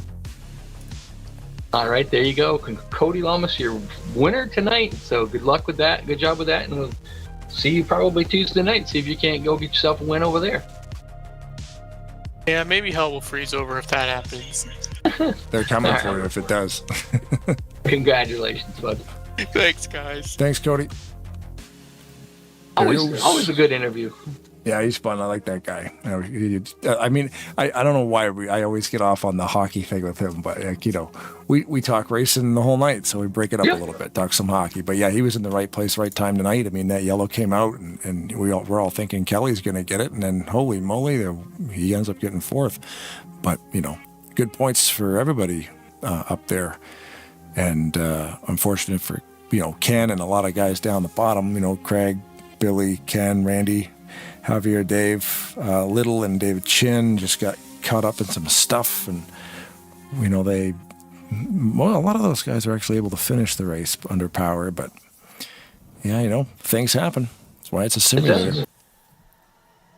Absolutely does. But, hey, that's part of racing, especially the Superspeedway stuffs, and that's why we love sitting up here in the booth. So it's easiest on us because we didn't get to deal with racing down there. And then, of course, what do I do? Like I said, Thursdays I'm going to go play with RTG with it, but we'll have fun. That's all. Yeah, it'll be a good time. But yeah, like you can see there, join us back here Tuesday, Maverick. We go to Mexico City. I believe on Thursday we're starting up season number 68 of RTG. I forgot to put that on the schedule.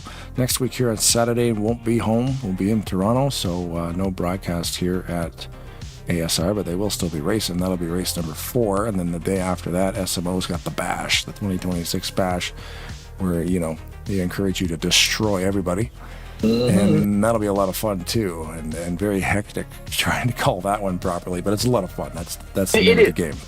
It's a hectic race to call. It's probably one of the most hectic races to call, but it's also so much fun because just have fun. They go out there and they just have a great time. Yeah, man. But what a great race tonight, as always, at ASR. I mean, again, thanks to David Chin, Bryant Motorsports. We got the Parts Barn, Brian Wolf at Fluid Studios. Ken for running this series on a Saturday night.